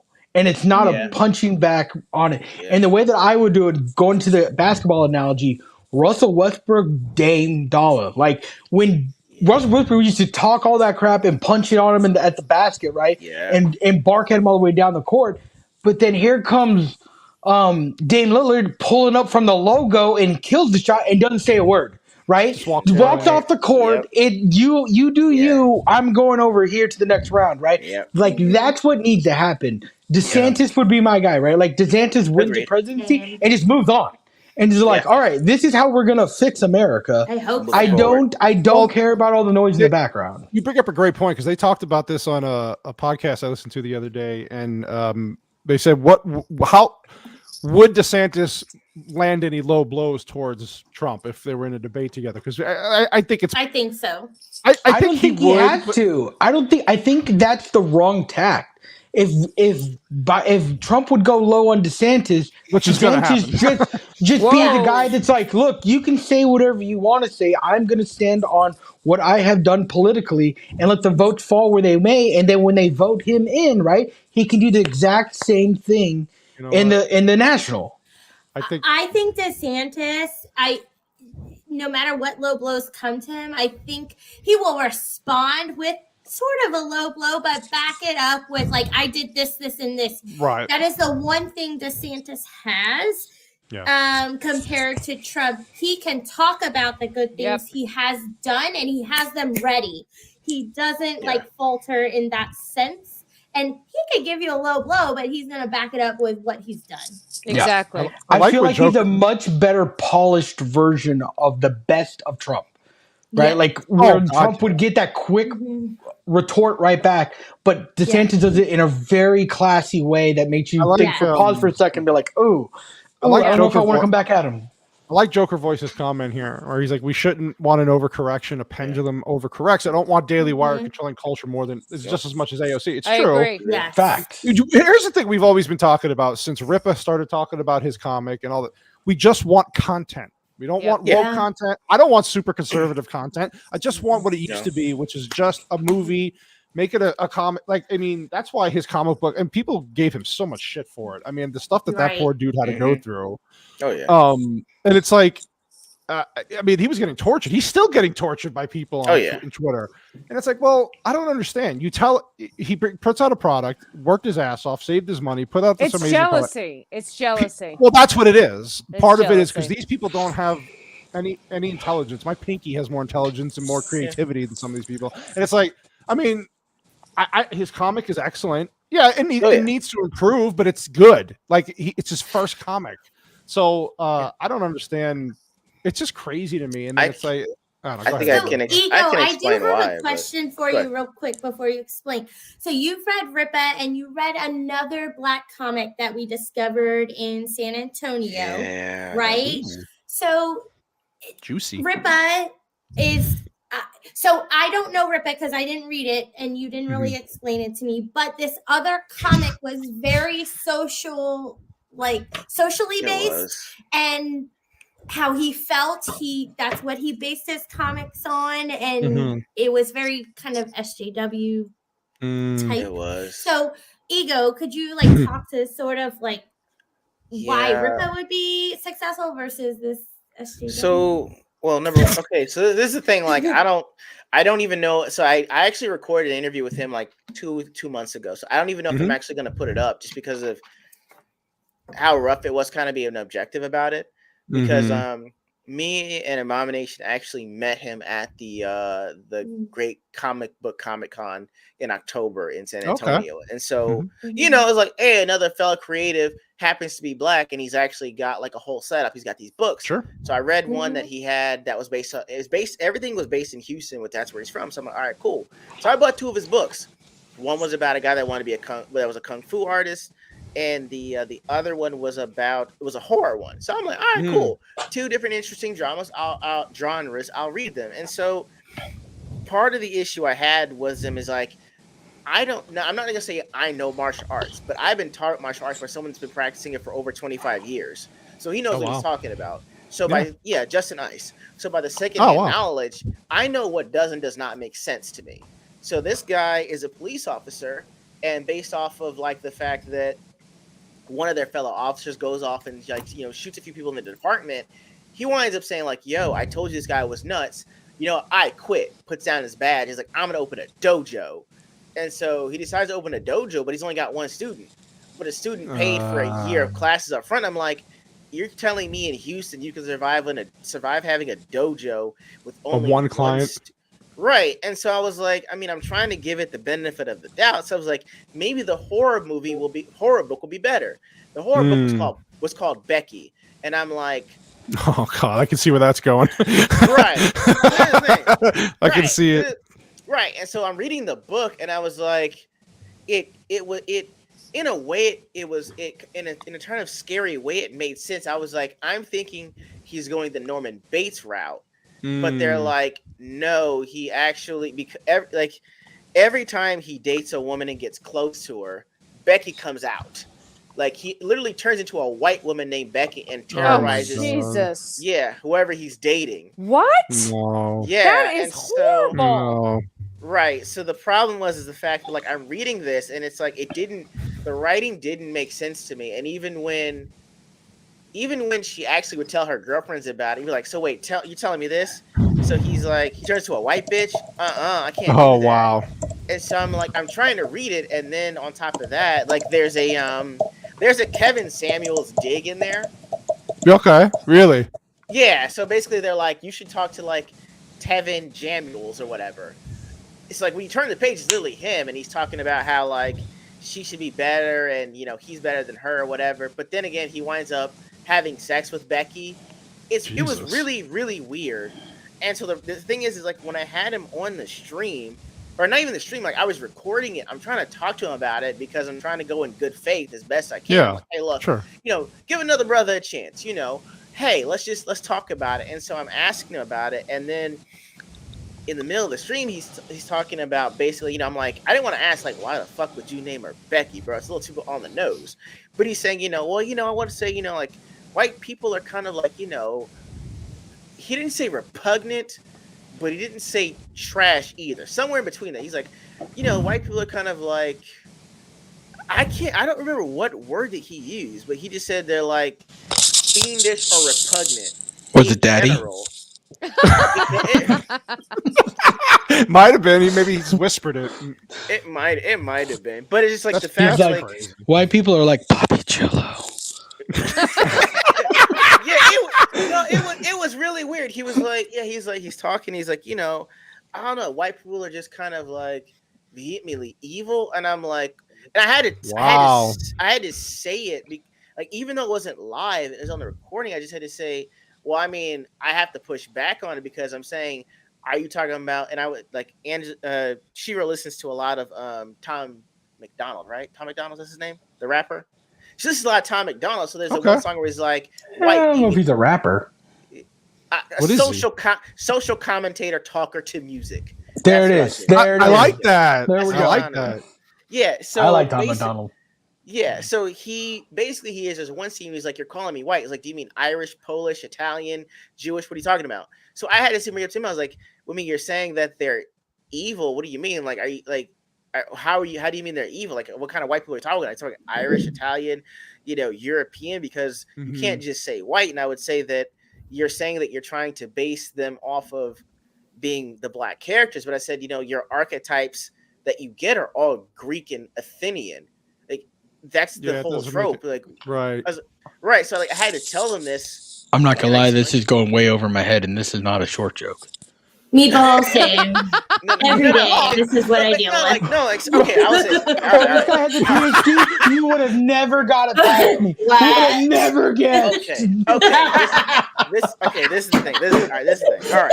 I will say this. Okay. I love you, Ego. For the slow people, Ego. For the slow people. Right. No, it's fine. I'll bring it. I can read and write, but like.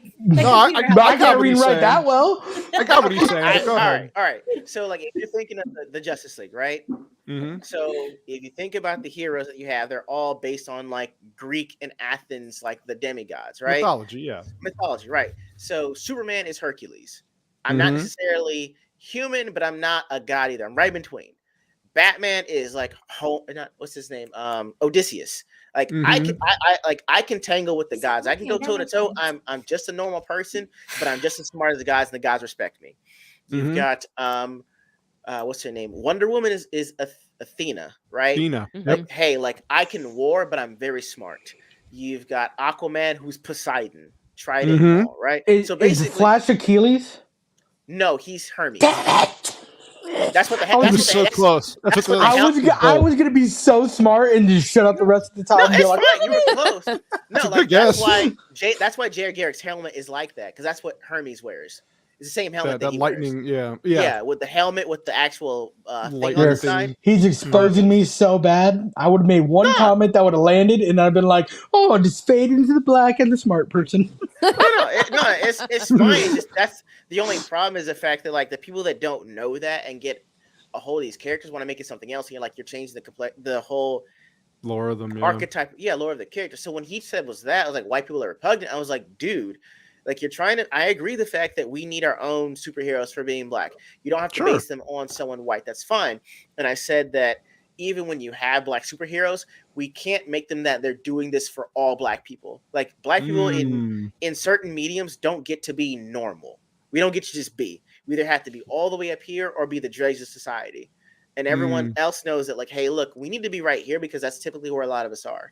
And so I agreed with him on that. And that's why it was so hard having the conversation, because I agree with a lot of what you're saying, but the basis for you making this entire comic book is going to fuck a lot of people up. It's wrong. It's for the wrong reasons. Yeah, it is. Right. And the thing is like, I'm reading like the backstory on some of these characters and they're like, you put the person's name in your book that you thought you fantasized about when you were younger, and their real name is in your book. So it's like there are certain things that you run into and you're like, that's why a book by Young Rippa that says, hey, look, I understand lore. I got someone that knows how to write comic books. I got someone that is talented enough to draw them. I crowdfunded. I've researched. I've put everything together. A lot of work, overnight. Man. Right. And so I remember when he put up like $250,000 just to get the paper and everything set. So it's like when you do things like that and you have a foundation, people want to support that. And like that's the main difference that I've seen between the guy I wound up interviewing that I'm probably never going to release and something like Young Rippa.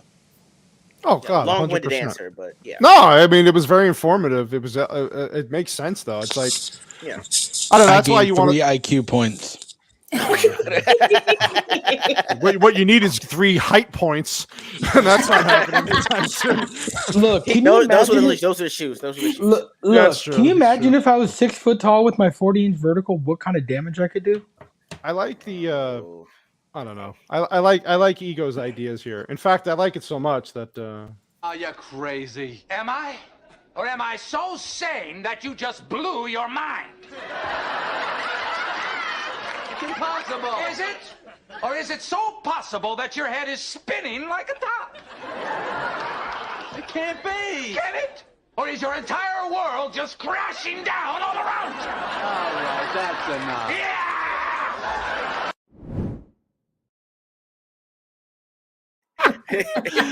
I got some good ones tonight, man. I appreciate that perspective, though, Ego, because thanks, man. Yeah, we got to hear. I think it's important. I think Rippa's thing is that's why I supported him. I bought his comic. In any future, I know he's getting close to announcing another one soon, right? He said, So, but I love these small guys trying to make their way against these juggernauts. You see what Marvel and DC was doing with their pregnant Jokers and gay Superman. It's like, Jesus Christ. Yeah. What are we doing here? And so you and AJ always talks about this on your show, and I love it because he's talking about instead of just standing by, not doing anything, you just create your own content. I know he's got stuff working on behind the scenes, and it's like that's what I love. Put your money where your mouth is, and even if it doesn't succeed, still try, keep going, and that's why I initially got into the YouTube thing. Because I was tired of just sitting on the sidelines. Like I would watch these things and be like, and then I go to Mrs. Sasquatch and she'd be like, "Oh my God, again." Here we go. She's like, I understand, but kind of the same thing. It's always the same thing with when I hear these people starting their channels. Like, oh, my spouse or my loved ones were tired of hearing me. Not that they don't want to hear it, but you need to talk to a larger audience. You need to get like-minded people like you. So I always say this community is fantastic for this, and I've met so many damn good people on here, even Meatball. He's okay, even though he's short. But no, and I think even Copa said this on your interview. Like you would have told me months ago, I would be meeting so many good people, connecting with people, learning a lot about different industries. I would have been like, you're crazy, because I'm going to get 20 viewers, like 20 subscribers over 3 years, because I don't know what the hell I'm doing. But you and AJ's show literally is like a school. Damn, take your dick out of your mouth. No, I'm not done yet. Put it back in. I'm waiting for that cannoli cream to come out. You know what I'm saying? No, but what I like about their show is that it's an education, because you get into perspective from these two guys, and then there's a lot of stuff that AJ doesn't like. He hates movies, right? He's all into he hates everything. Yeah, but it's hilarious. And then you got Ego over here, like, wait, you haven't seen this movie? That would be me. Like, what do you tell? You haven't seen, John Wick or The Expendables or Rambo or like all this stuff? And we're like, what? Can I just say, White Bear asked where my Trulies were at. I had 3, and I'm out because the show is running longer than I have Trulies. Because it's fantastic. Do you not have a 12-pack? What's happening? No, I do, but I'm upstairs in the bedroom, and I only put 3 in my daughter's fridge. Did you hear about what's happened at Costco? What happened at Costco? February 1st, Costco will have an exclusive 36-pack of Trulies. Oh, God. Wow. There goes all our money. Can that be my Valentine's gift? Bro, the wife told me, and I was like, what? And she's like, for your podcast. We can get 36 for your podcast. And I was like, yo, my liver thanks you. Let me tell you something. That's what I'd like for Valentine's Day, dear. But I'll buy it myself because you never leave the house. I have been lately for work, but that's going to end soon. Yeah, so... listen, Ego, I really appreciate you coming on, dude. Shiro, both of you, it's been a fantastic podcast. When I go this long on a podcast, it's because I can't stop talking to people, and it's fantastic. So I really appreciate that. Ego, tell everybody what you have coming up. I know you got a show tomorrow, but whatever else you got coming up, you promote everything you got, man. That's fine. So we got so I'm with Abomination AJ for our episode of the Heroes No Capes podcast. That next day on Sunday, I think I've got White Bear coming on. We're going to do pretty much kind of a political discussion because he's usually into that. So I tell him, said, hey, well, let's go ahead and go that route. I'll have a few more videos out. I think that I'm going to be doing a toy review because most of y'all that saw that Twitter one that I did on Rogue, that got a lot of views. So I'll do a toy review that I did for the Hasbro line for the X-Men toys that came out. And as well as a review on the movie Megan. And I think the Sunday after that, we're going to be doing another episode of the Ordinary Games podcast with Shiro. We have a lot to catch up on with that one. So we got a lot going on. If you guys have TikTok, subscribe to Shiro's channel. I do. I'm going to look right now. What is it? Yeah, it's Shiro_N. Is it? Oh, go ahead. Plug it, babe. Yeah, plug it. Go ahead. Plug it, babe. No, Come on, babe. I was trying to log in and actually paste the link, but I clearly don't know how to do that. So what is it? I'm gonna follow you right now. What is it? I think it's Shiro and Ego. It's no, Shiro is that not how you look it up? Okay. I'm just gonna put the link in. I'm trying to show her how to use the technology. That's fine. If you guys will let me, I will show you her very first TikTok that she did on me. I mean, you guys have Twitter. Give me a sec. I'll just share it. And go ahead, buddy. Thank you, because I'd love to follow her. I have a TikTok as well, but I just upload shorts from this podcast because I don't know what else to do. But I'd like to be TikTok famous someday. I thought that's how you produce your stuff. I don't know what to do. Right. So the very first TikTok she did was this one. This is the one that everyone saw on Twitter. I saw this. This is great. I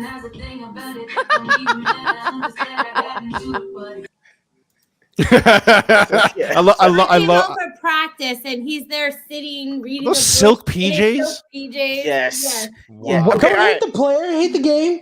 She bought the PJs for me. It was a wedding gift. They're so comfortable. Living his best life. I'm just saying, are you hating or are you jealous? I can't tell. A little bit of both. I'm jealous. I'm jealous of those. Those look comfortable. Dude, I'm jealous of the fact that you stopped growing the beard. I'm so disappointed in you. I had to. You couldn't see it. It's all white. I'm old. Who cared? My dad had a white beard. That is true. It was He pretty took it fly, upon too. himself to do it. I listen. He was like this. He goes, "Oh, it's itching. I can't get it to stop Bro, you gotta put some beard oil in it. Listen, I can't hang with you Filipino people and your beards, man. I don't know what the fuck you people do. We Them killed jungle Ferdinand Asians. Look, we killed Ferdinand Magellan, and then ever since then we've been able to fucking superpower. Oh my god. Oh god, I had a blast on this. So I will be on the Renaissance Nerds podcast show Sunday at noon Mountain Standard Time, the Roundtable, and then Monday, of course, you can catch me on Mischief Mayhem Movie with Vex Electronica, White Bear, and Copa Catania. We're gonna review the movie Old Boy this week. Ooh. Oh wait, which version? The Korean version, the only version. Okay. Cool. Yeah. All right. Cool. There we go. That was a Vex Electronica pick. She's very happy about this, so I hope she has like tons of research on it because that's her movie. Wait, do I get to plug what I'm on? Go ahead if you want to. Yeah, tomorrow or Sunday, I am going to be on the Niner Gang podcast where they are going to be previewing all the wild card games for Sunday. Ooh, that's going to be fun. And I will be the resident Ravens expert. You're all welcome. I'm going to be on there making fun of you the whole time. Yeah. Fair. Yeah, bro. I mean, just send me a link. I'll send you a link. Please do. I had a blast. This has been great. Whiskey and Cannoli's podcast again. We'll be back next Friday. Everybody, I love you. Thank you so much again, and we'll see you next time. Bye. Everybody.